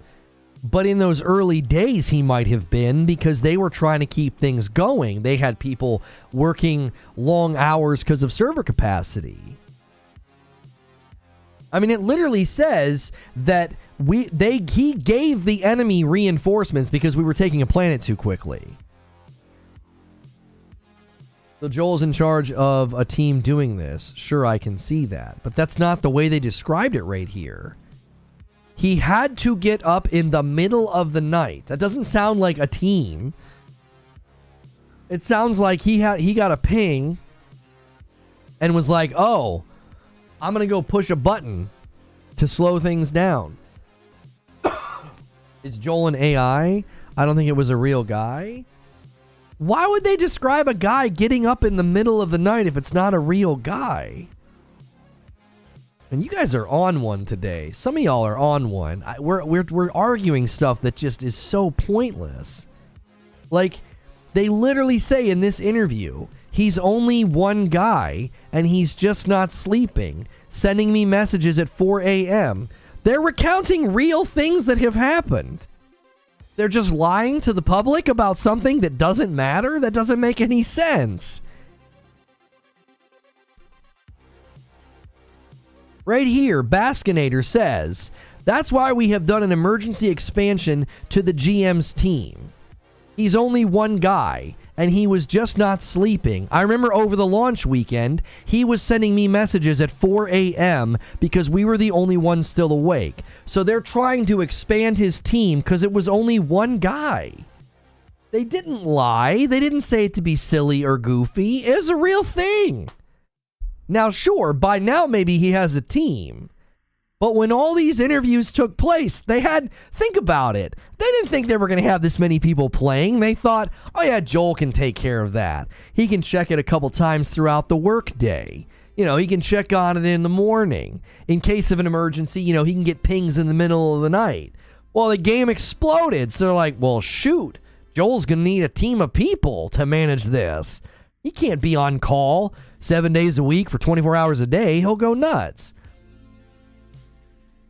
Yeah, right here it says, our GM definitely has a team and a lot of advisors. He would not want to work in a vacuum. So in the early days, this guy was doing stuff by himself, and he's got a team. And they're now shouldering the burden. I was on when it dropped from 100%, and everyone ignored it by being on the robot side. No one went back until it dropped to 20%.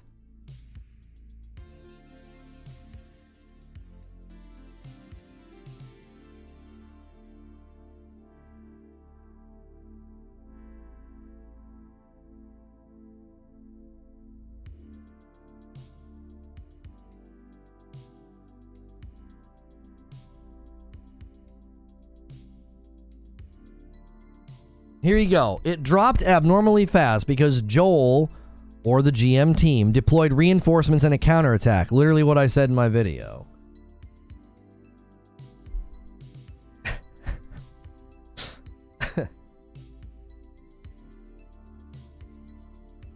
WB has no idea what success in video games is. Our single-player game in 2022 and our single-player game in 2023 did huge business. Our live service projects over the last few years did not. So we've decided more live service projects.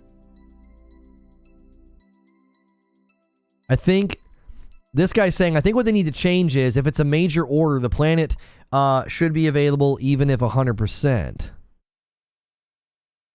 I totally agree with this. If it's a major order, then we should be able to do that. We should be able to maintain the defense of the planet so that we don't have that happen overnight. Like, all of a sudden it drops from 100 to 20%. You lose 80%. Like I said, you're going to deflate people. They're going to be like, I don't want to do that, dude. We just lose our progress all of the time. That's exactly what you're going to run into, is you're going to run into people that are going to be like, well, what's the use? They can deploy reinforcements and we just lose everything.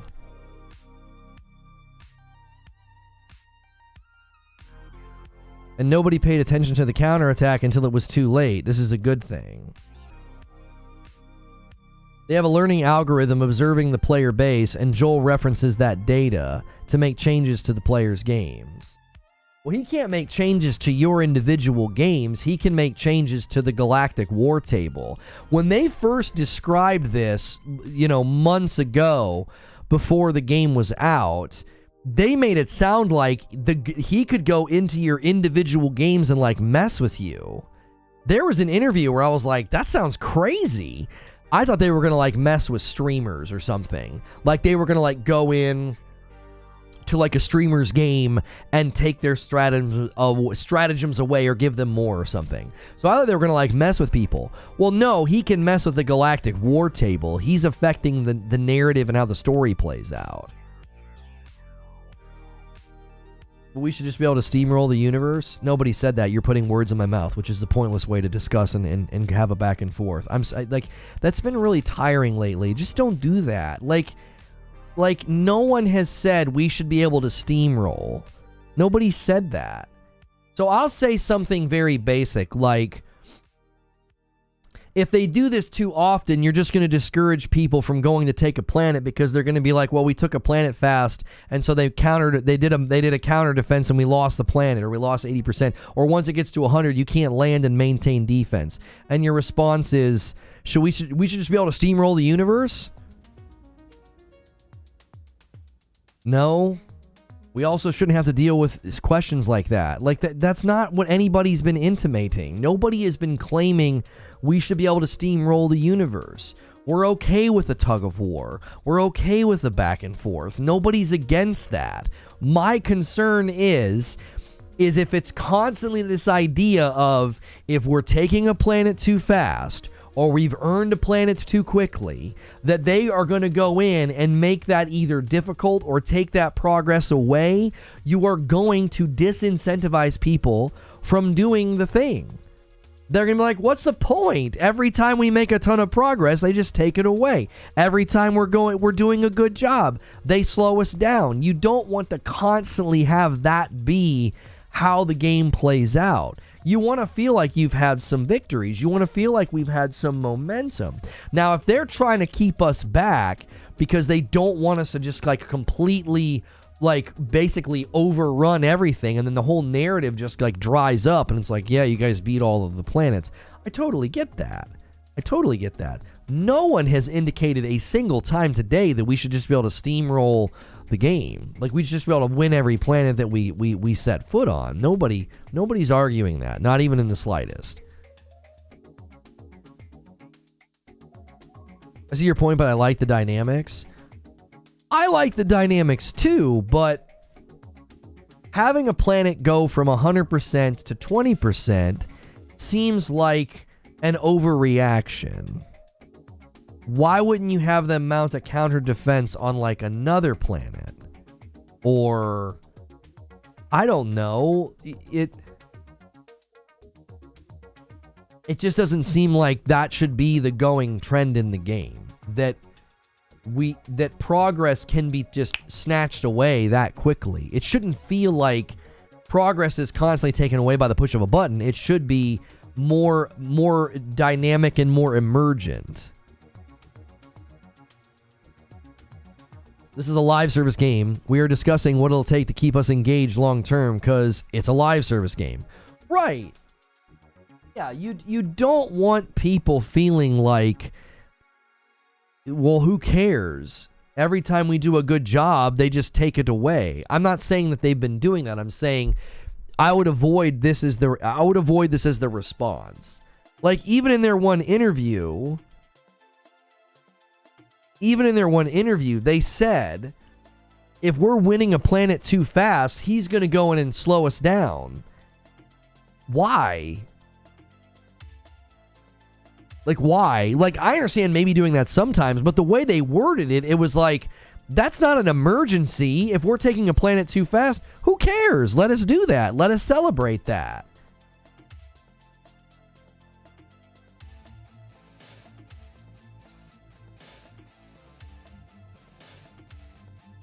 This is the video I'm referring to at the 2:30 mark. I mean, I'm not going to watch that right now. I don't like pulling up content like that and trying to play it on stream. If we're going to lose progress in a give and take, hopefully they get it tuned to where it's satisfying. I don't think every time you push on a planet, it should just be an automatic win. I feel like my position on this is so fair that repeating it doesn't feel like it needs to be repeated anymore. It's very basic. It's a very, very basic and very calm position of, if the point of the game is to take over planets, and they are going to consistently create environments where quick progress is slowed or good progress is taken away, you're going to burn people out. They're not going to like that. I think that's a very fair position. I'm not saying they shouldn't do it. I'm not saying we should be able to steamroll. I'm saying if this becomes the experience, you're going to burn people out. They're going to get annoyed. Service, assistance, or advice given to customers during or after the sales or goods and piece of work done for a client or customer that does not involve manufacturing goods. I don't know what's happening. That's just like what are you typing, Eugene? If you read the lore on the maps, you'll see there are humans on the planets that are traitors. The bugs are a weapon, hence illegal broadcast missions, ICBM, etc. Yeah, I've not paid much attention to that kind of stuff. I mean, that'd obviously be pretty cool if they have like some turning points or some, betrayals and things like that.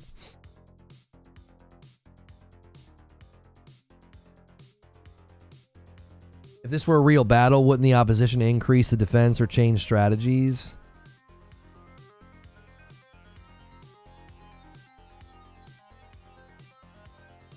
Yo, good morning, feed.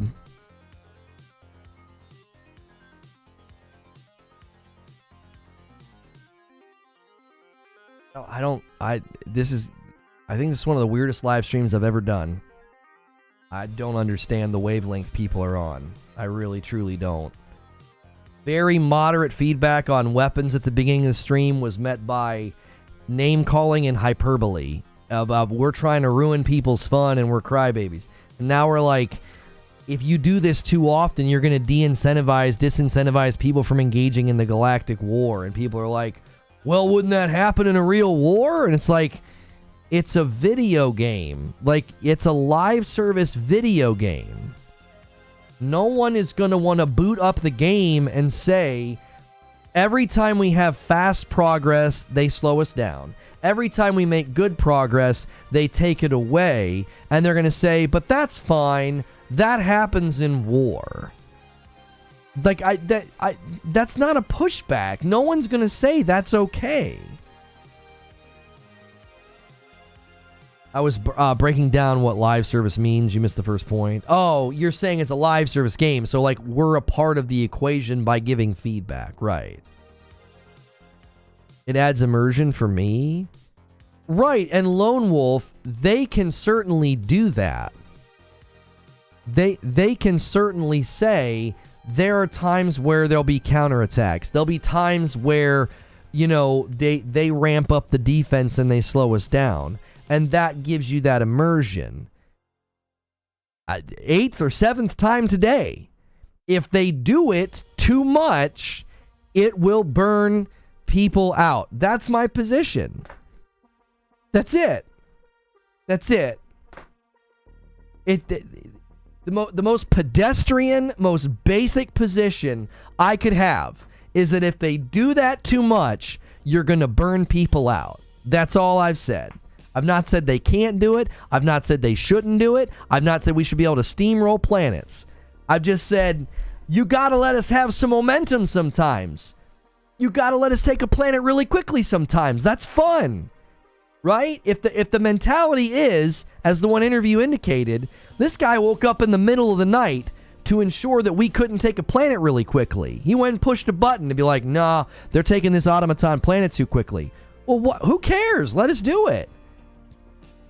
Why is that the response?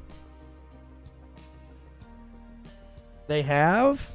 I don't know. That interview, he indicated that he got up in the middle of the night to slow us down. And then what happened last night happened. And I'm like, is this going to be the constant like whack-a-mole thing that they're going to do? Are you going to constantly try and slow us down? Like, I'm not playing the game every single day and hyper monitoring the Galactic War table. I'm not doing that. So I don't know if there's been like crazy fast victories or tons of momentum. I feel like every time I boot up the game, we're losing planets. That's what it feels like. And I'm not saying that's a bad thing or that we shouldn't be losing planets. But it's like, that's been my impression, is that we boot up and it's like, oh, they've pushed us back. Okay. Oh, they've pushed us back. Okay. And then I saw that report this morning and I was like, we had a planet and they basically took it away? Like, oh, well, huh? Like, that's not the flat tire. That's like a flat tire experience. You don't want people booting up the game and being like, well, we're not making any progress. Like, if you're playing constantly, you're more in tune with when there maybe has been some momentum or some victories.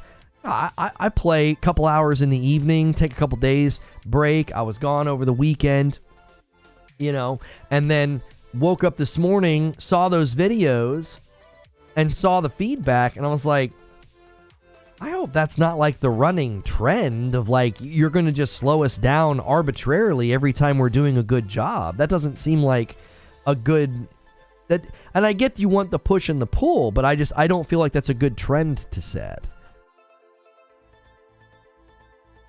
Are they conditioning the player base to expect this kind of thing sometimes, so it doesn't come as a surprise later? Yeah, maybe. If you're playing tug of war, but the other team puts a 200-pound weight on the side every time you take a break, it'll feel pointless. That's a great way of saying it, Noble Steak. That's a great way of saying it. Like... Here, let me just show you the Steam charts. Let's just look at the Steam charts. And you guys are going to start to see why I'm expressing this concern. Okay? Okay. I got to switch my input here. Okay. So, according to, the CEO and how it works, is that when this dip happens and you go into non-peak CCU time, you get down to, oh, that was maintenance. It's going down to 0 players. That must be like that can't be right. In any case, you leave peak player times. Okay, so at peak player times, we're having momentum. We're taking planets. Okay, but if every time this dip happens, we basically lose everything that we fought for, you're going to start to feel like you're just spinning your tires in the mud. And then everybody's going to log in the next day and be like, oh, yep, got to take those planets again, peak time, take those planets, and then boom.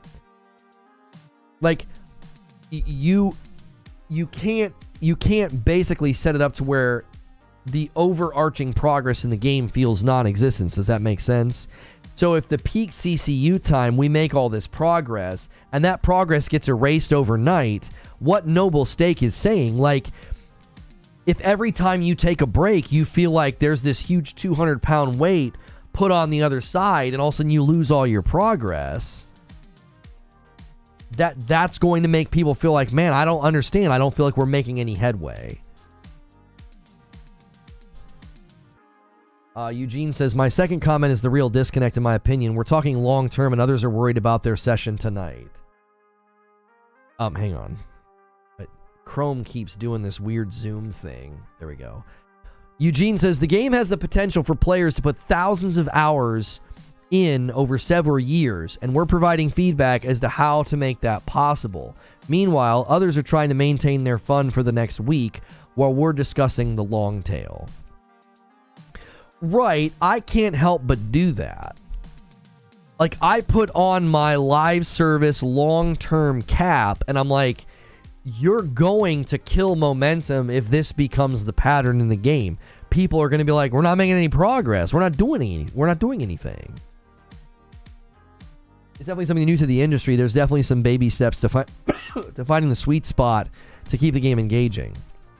Yes, and all I'm doing is providing feedback. I can't be alone in the idea that winning a planet and the following morning seeing the planet at 20%, I can't be the only one that looks at that and thinks, that's probably not a good idea. If you want to do a counterattack or, reinforcements, you could have done that on other planets. I can't be the only one that feels like, oh, as soon as we're not in peak CCU time, we're going to lose all this progress. I can't be the only one that looks at that and thinks, okay, that might start to feel like we're just spinning our tires. Like, I can't be alone in thinking that it's exciting to boot up and see progress, but I haven't yet felt like that. And the game's been out for a couple of weeks. I've largely felt like when I boot up, we're constantly in the same areas. Right? I can't be the only one that feels that way. It's like, I don't know. I don't feel like we're making a whole lot of progress here. Like, and maybe that's what they want. Maybe they want us to feel like, for the last, couple of days or weeks or whatever, we've been kind of, spinning our tires, and then they're going to turn things up, and we're going to make some big strides, and we're going to get to, other sectors or something. Eugene says, we could have lost 10% and we wouldn't have cared, but losing 80%? Now, the guy on Twitter and others were indicating that nobody paid attention to the counterattack, and that's why they made so much progress. I don't know. I wasn't playing in the middle of the night, so I can't commentate on that. Breaking Instagram and Instagram is down. I can't get anything to pop up. Is it an AWS situation? No, Facebook's working for me. Eugene says, losing 80% of a planet in less than a day, that's not realistic either. We should lose 10 to 20% if they come with a counterattack. Definitely not 80. Well, and here's what they might be doing. They might be doing that to see, okay, just how much pain can we inflict on the community? Like, how are they going to receive this? And I wouldn't be surprised if a lot of people get on Twitter and Reddit and their Discord, and they're like, yo, that was a little harsh. That was a little bit of an overreaction. And they're like, okay, and maybe they make adjustments going forward. One of the things you do to tune something like this is you go all the way to 10 and you kind of gauge the feedback, and then you back it off the next couple of times. That's how you land in a nice, middle ground, if that makes sense. Maybe they've had some moderate responses. Maybe this is one of their stronger responses, just to kind of see, how's the community going to respond to this? Like, let's see, what's the feedback? So I'm providing the feedback. I'm saying, if you guys do this too much, you're gonna burn people out. You're gonna want to hold off on doing this too often, And when he said that he got up in the middle of the night because we were gonna take a planet too fast, yeah, it's same thing. That shouldn't be the default response. The default response should not be, oh, they're doing a good job, we should slow them down. Like, you can do that sometimes, but again, you want it to feel as though, because people are saying, like, oh, that's what happens in a war. That's what happens in a war. Yeah, and sometimes we would steamroll in a war, would we not? Like, sometimes we would just completely overrun a planet. That's all. I agree with you, but I think getting worked up about it's unnecessary. Well, that's projection. Nobody's getting worked up about it. They've shown they're listening to us pretty intently, so I'm sure even this discussion we're having has already reached them. That's why I like doing content like this. I'm not worked up. I get a little frustrated sometimes when I'm like, hey guys, I think maybe they should consider tweaking this gun.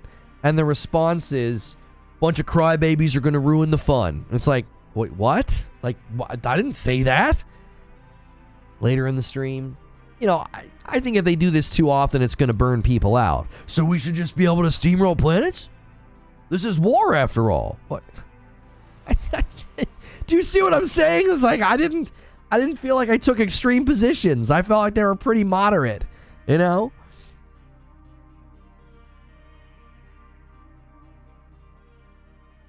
After releasing Hogwarts Legacy, which did 22 million units in 1 year, and releasing Suicide Squad, which failed to meet company expectations, this is sure a move.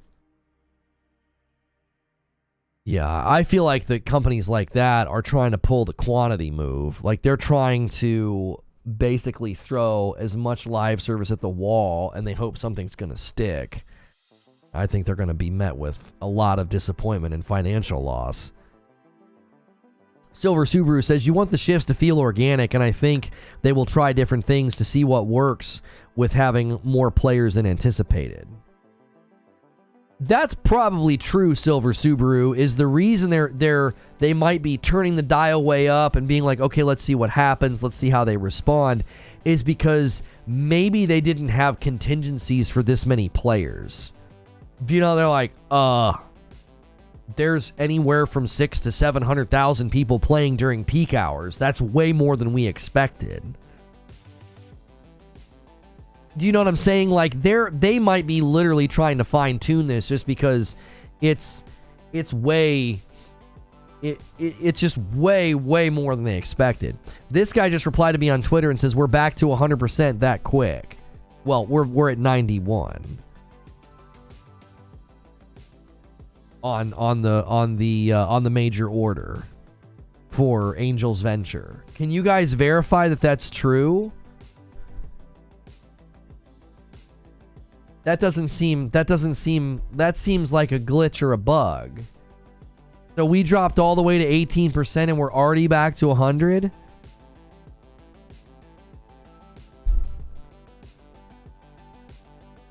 Arrowhead is obviously tweaking and adjusting based on player count, and that's fine. No one's mad, no one's crying. We're just expressing what feels dissonant with the experience. I wonder if they're in the background messing with stuff, because that doesn't seem like an organic response. That we went from 100 to 18 to back up to 100. That seems way too fast. I don't trust the in-game numbers at all. I'm going to the Galactic War table right now. I'll show it to you.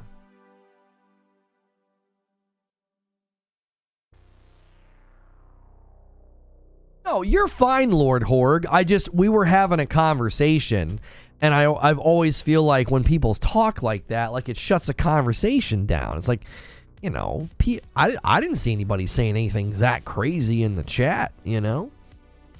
I didn't see anything that wild. Okay, let me go up to the Galactic War table.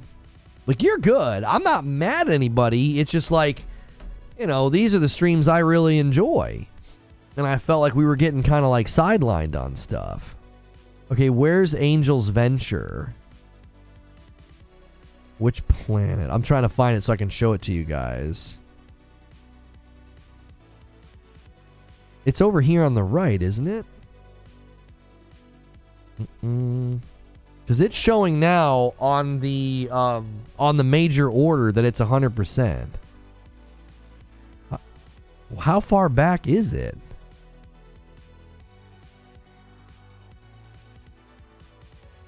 Which sector is Angel's Venture in? It's just showing on the major order at 100%. It's liberated. I don't see it. Yeah, but you can still go to the planets and like hover your cursor over them and see their names. Even if it's liberated, can't you? I thought you could still highlight it.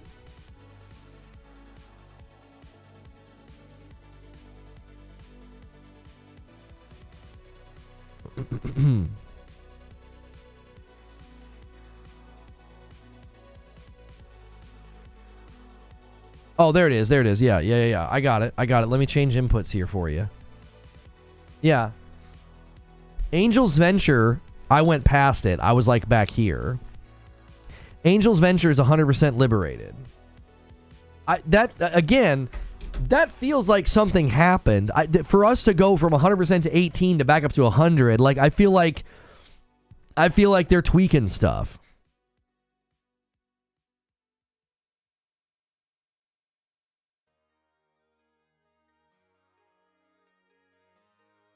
Eugene says, so when I get on tonight, it'll be 100%, and I won't be able to contribute, and then it will be unliberated while I sleep and have zero impact. So why should I engage with the metagame? Yeah, like, do I have to, in a day and 20 hours, will I get those 45 medals even though I haven't landed on Angel's Venture? Like, how does that work? Like, it right now looks like I helped, but I didn't. I didn't help. I didn't have a chance to land on the planet. So, because I went to play last night and didn't have time because my wife came down and we were watching some shows. So, will I get those 45 medals either way, even though I've not contributed at all to the major order? It won't be like this all the time. Yes, you'll get them. Okay. I got 45 medals for doing nothing. Yeah, I booted up. when I got back from my trip, and I had like 50-something medals, and I was like, oh, I just assumed it was something I had done last week. You just have to log on during the major orders. Okay.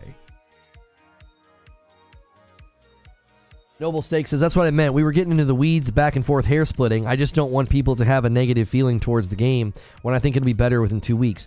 I think the best thing to do, Noble, is when the game is at its fever pitch right now, is to provide as much feedback as we can. I think that's the best thing we can do. Because they, you know, right now they have the maximum amount of people that they're probably going to get. And if we're all saying, this is good, this is bad, this is too strong, this is too weak, this is, you know, I think that's incredibly important. Read the major order. It stipulates that the planets only have to be liberated by the end. It says designated planets must be under Super Earth control when the order expires. See, this is why we should be able to land on the planet when it's at 100%. Right? Should we not be able to land on that planet and maintain its liberation in the final, I would say in the last 12 hours maybe? If we're focusing that planet, we're going to take it back pretty quickly. We went from 100 to 18% back to 100 in just a matter of hours. That doesn't seem natural. Eugene says, I don't know if anybody's having a negative feeling toward the game. I'm loving my current experience, but providing feedback as to what I'm going to buck up against in the future. Right, as if, like, again, you don't want people to feel as though this is pointless, there's no reason to play, we're not actually doing, you know, whatever the case may be. I'm not saying people are going to come to that conclusion, but you don't want them to feel as if, like, so, like, right now the major order is done. And I can't do anything to maintain it or add to it, so I'll just go do something else. I think in like the final 12-hour stretch, it would be cool to basically say, you need to go maintain this liberation. They're mounting a counterattack, and you can now land when the planet's at 100% to maintain liberation, if that makes sense.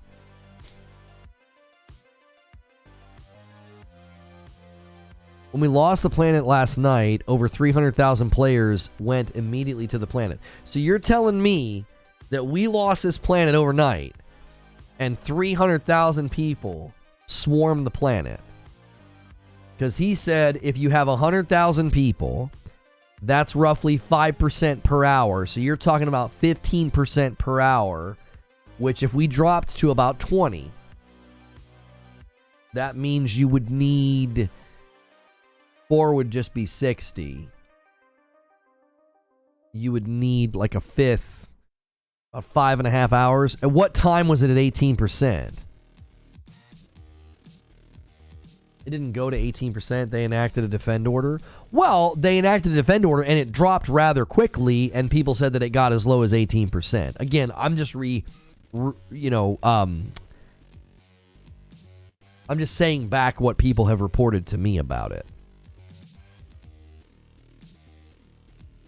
People have apparently been modding the mechs and the vehicles into the game. Yeah, people were claiming that the vehicles and the mechs were like showing up over the weekend. But then others said that those were people that were like modifying their game files. So it wasn't genuine. Odin says around 11 p.m. Eastern. That's when it dropped that low, or that's when we lost it. I saw it at 18% last night around 10 p.m. Central. Okay, so yeah, that you're saying the same thing that Odin's saying. So around 10 p.m. Central, 11 p.m. Eastern, we dropped to 18. Okay. That's plenty of time to take it back if 300,000 people swarmed it. That's roughly 15% an hour according to the math of how the planets work.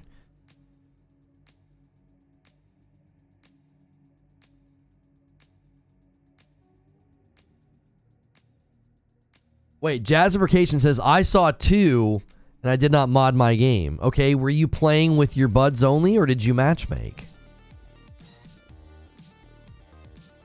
Yeah, it's been 12 hours. Yeah. And listen, again, maybe that's why they did what they did. They wanted to see how's the community going to respond if they suddenly lose the planet that they just liberated and it quickly drops. You know, it dropped to 18%, right? Like, maybe, again, I think they're running like experiments to be like, okay, how quickly will people, you know, react to this? Increase enemy ping radius on the minimap by 50 meters. Reduce eagle rearm time by 20%. Reduces damage fall off from the center of explosions caused by orbital stratagems. Support weapons deploy with the maximum number of carryable magazines. I've got a bunch of resources I can spend, and I don't know which are the best ones to to do.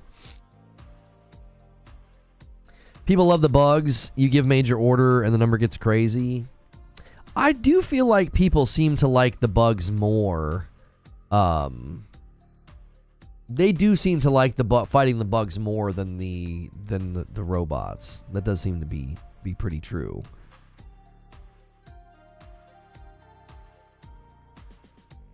A lot of these things you can improve steering for the Helldivers pod.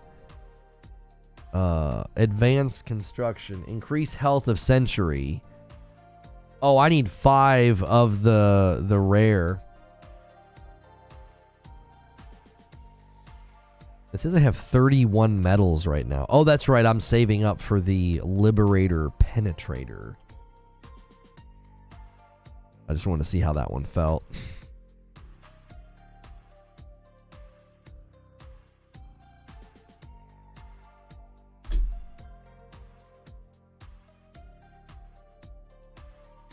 I just think they need to make some, make some tweaks. I think like what Eugene said, if the orders are to go liberate this planet and it's liberated, and it obviously needs to be liberated at the end. So currently the timer is at like a day and some 20 hours or something like that. Yo, Willie Kale with 5 gifted members. Taking us to 17. I've not really been calling for that today, but we are trying to get back to 3,000 members. We are 8 away from the first 25. Let me tell you where we guys are on the member count. We had a huge day yesterday, and let me take a look here and see where we are. If you haven't hit subscribe yet, make sure and hit subscribe. YouTube did a reset on some things, so we're largely only showing up to the core audience right now. They do this every couple of months, so we're not landing in front of a lot of new folks. So if you are new, we'd love to meet you. Hit that subscribe button, and you can talk in the chat. You have to play on level 7 for those. Yeah, I just kind of chill. I typically do like levels 4 on stream and level 4 with Madam. And we currently have 2,700 members. If we can get to 3,000 members, we'll do a Helldivers public stream on Friday night with Madam. And then we'll head over to members. And we'll hang out with members and play as well. So if you guys want to push that, we're going to need about 100 members each day. You guys already did that yesterday. We got plenty of time to do that today. We are going to do a gameplay stream shortly. So make sure you guys have smashed the like button as well. There are clearly cheaters in Helldivers too. Oh, I'm sure there are. I've not run into any because I'm always just playing with you guys. 7 gets crazy fast. Yeah, I'm usually not wanting to necessarily play like the higher difficulties on stream because I'm just trying to read chat and chill,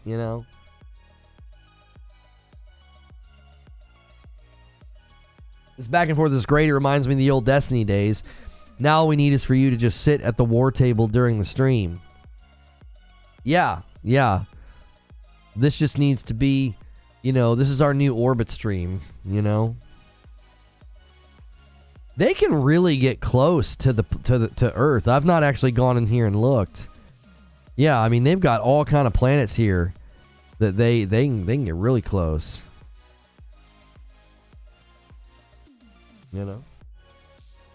Same with the... they got a lot of freedom here.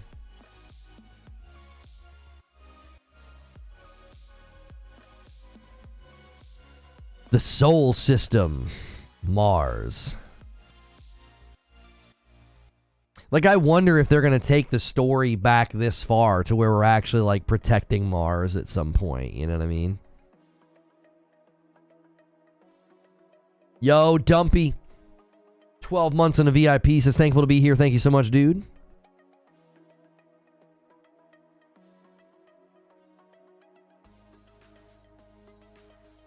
What about locking out lower difficulties, which will naturally progress enemy takeover?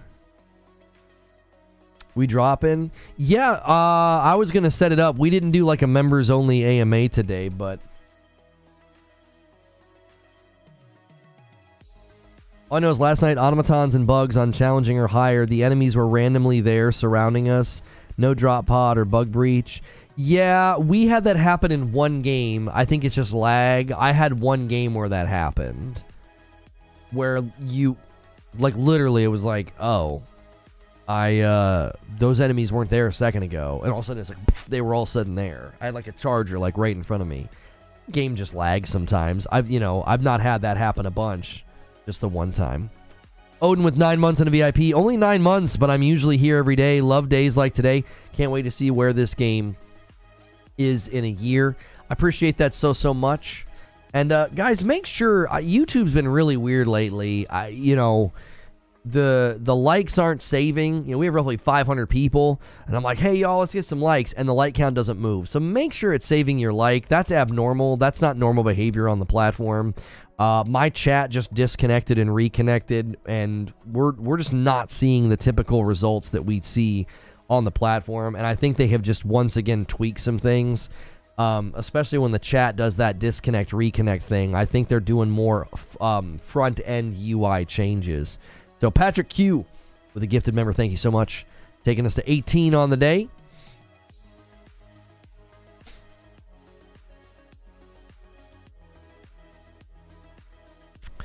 I can't engage with the meta narrative if I can't land on planets because their progress is full.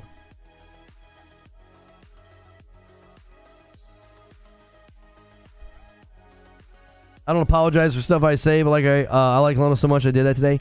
I mean, it always happened in Destiny. Like, I'm just not used to it. YouTube used to always put your video on the recommended page. I've had my channels unsubbed by YouTube. Yeah, I've had people telling me that. I've had people saying that on Twitter. I've had people saying, like, they're getting unsubbed from channels. I don't know what YouTube's doing. They're fiddling with stuff. And we go through this every couple of months. They go in the back end and they mess with some stuff and they turn some dials and some knobs, and then a couple of weeks later everything's fine again. So let me see. All right, I'm gonna set up gameplay. You guys have about 7 minutes to get 7 members, and if you want to hit that 25 before the end of the stream. We haven't missed that goal in a long time. So if you guys want to push that, 7 more, and then I'll gift the 5 that I owe. We're not going to do a members-only AMA today. We don't need to do that every single day. But we are going to try some gameplay. Maybe they'll drop the mechs in the game. Not sure. They pushed out an update saying that they're ready. They're ready to go. So we'll see if they land in the game. They might just be doing that to gear up and push trailers and get everybody excited. But they did push out... Apparently they pushed out an update today that was supposed to fix daily challenges. I have a daily challenge where I have to get so many kills with the Eagle something. What is it? The Eagle strafing run. So I'll have to make sure I equip that. And let's set this for 12:15.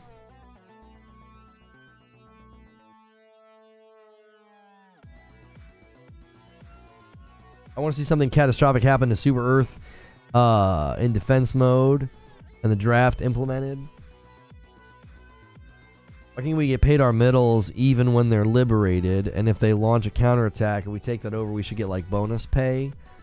I mean, I like the give and take setup of like they can take the planet back, But I also like the feedback of, you know, you can land on the planet even if it's at 100%.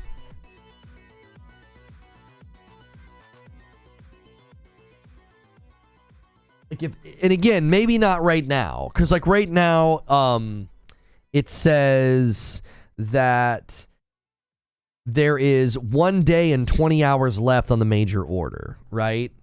So when the major order hits, you know, 12 hours left or something, then we should be able to land on Angel's Venture and maintain our defense of the planet, if that makes sense. Again, just the idea of being like, well, it's at 100%, but, you know.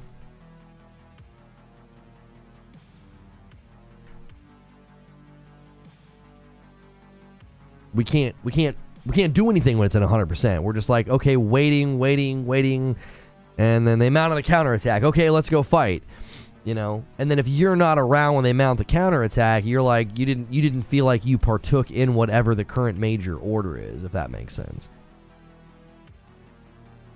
I think the strafe kills are shared, so get your team to equip it as well. Okay.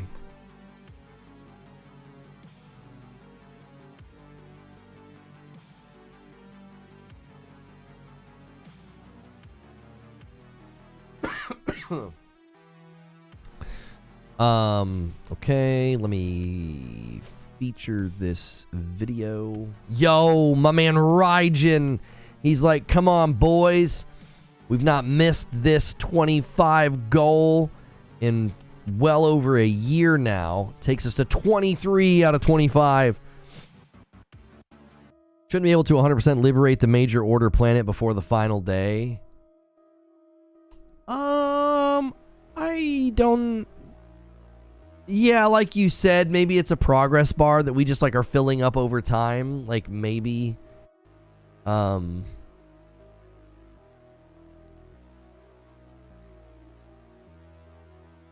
then it, like you said, the last 15% it kind of slows down. Oh, the strafing run kills are shared? Okay. They could have a single mission in those circumstances called mop-up duty. You can still land on those planets and contribute.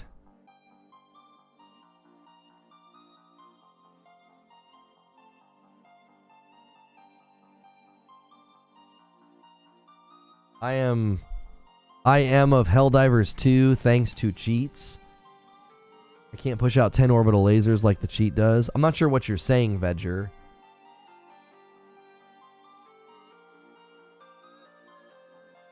I'm not sure what happened. Did you just turn? Can't you, are you playing on PC and running into people cheating?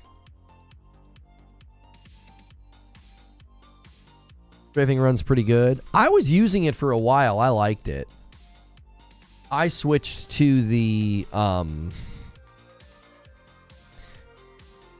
By the way, those of you that are on my list, my friends list, both PlayStation and in the game, if you want to join me, you can join me now. We're going to switch to gameplay here in a moment.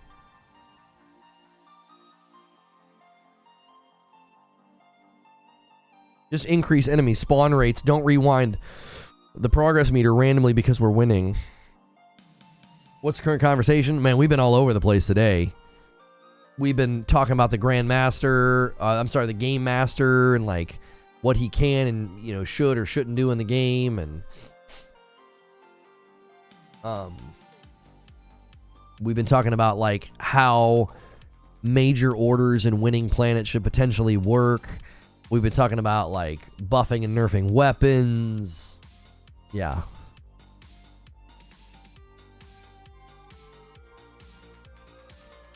I'd like to join you to accept my request in-game. Yo, Raijin gifts another one. He's like, all right, folks, I'll do it myself. Yeah, I got Odin's Arrow in here. I got Jazzification in here. Raijin's just like, all right, that's enough, folks. He's like, I'm just going to do it myself. All right, let me gift the 5 that I owe. Whiskey neat.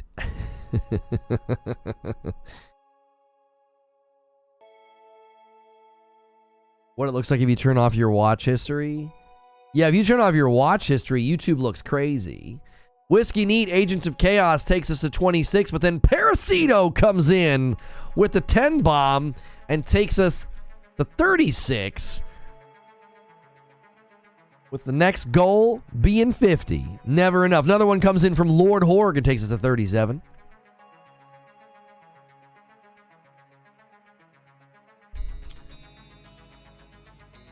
For Liberty, that's right. If you play casually, but when will you start grinding for the super samples?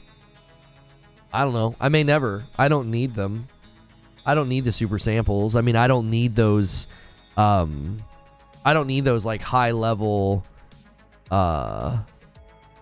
you know, unlocks for the game.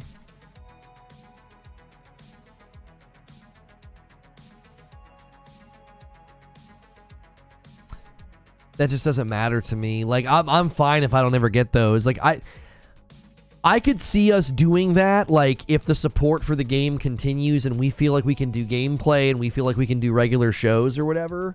Like I feel like today's turnout was great and, you know, a little lower than we've seen in the past. But again, I attribute a lot of that to YouTube. YouTube's been acting really freaking weird.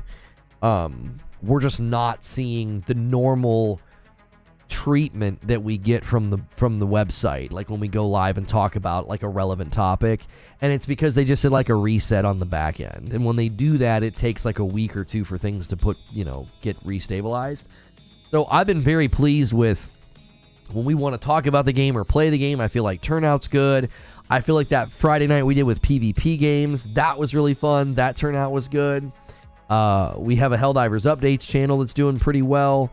And if over here we feel like, you know, gameplay is starting to work against itself, or, you know, maybe we want to do things with the game like run high-level content and be super organized and get meta builds and stuff like that, I feel like we could do that, and potentially we have a channel set up for that, you know, if we wanted to do it over there instead. I have one more spot on the team. Excuse me. Get a group of high-level guys on a Friday night or something and just grind out a few 7 or 8 missions before the beer hits. Yeah, right. Before we get a couple drinks in, because once I get even the slightest bit, yeah.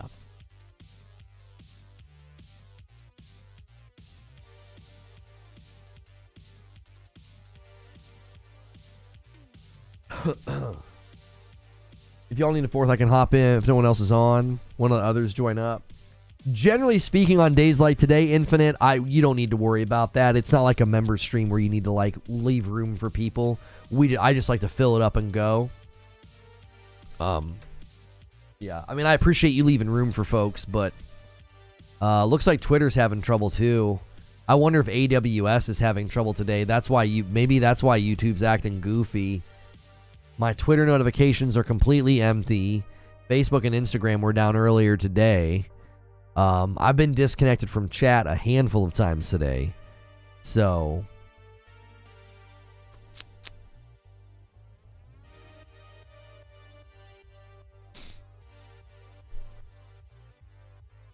all right, let me send a tweet.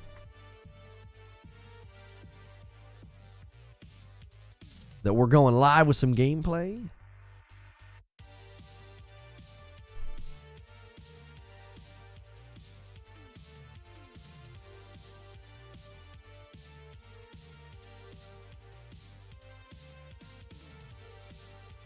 Wait, that's not what I meant to do.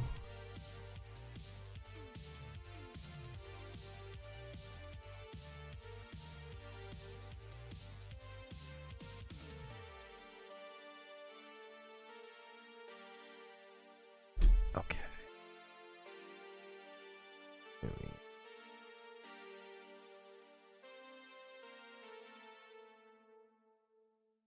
What's your gamer tan? Just Reforge TV.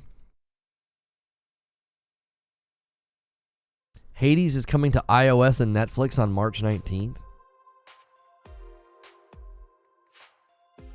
Major infrastructure hits somewhere in the pipe. Yeah, it's affecting YouTube, Instagram, Twitter. Yeah. You're unable to join ship, connection error.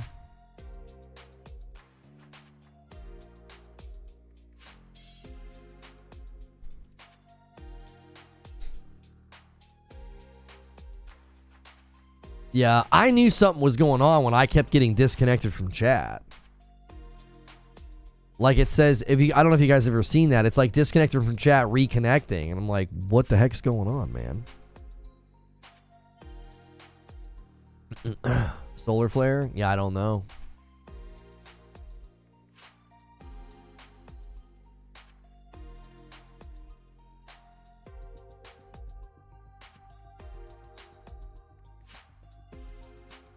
Okay. I am going to... Oh, gosh, I hope this, whatever this is, goes away. It is really hard to stream when I feel like this. Like, my nose has been scratching me, like, itching all freaking day. It's, like, so annoying to try to do a talk show when, like, you feel even, like, the slightest bit not 100%. Like, I almost didn't stream today. I was, like, this close. Like, I got out of the shower, and I was like, I'm about to just go back to bed. Like, I felt terrible, but...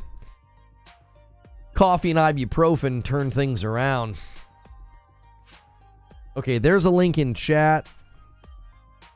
Let's go here. Get the gameplay going. Turn the music off. I think I got maybe 3 hours of sleep last night. It was terrible. I tossed and turned the whole night.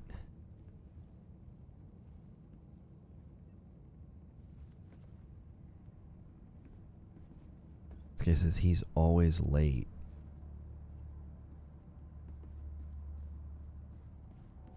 Never made a single comment before, and that can be your last. Okay. Stream from bed is right. All right, here we go.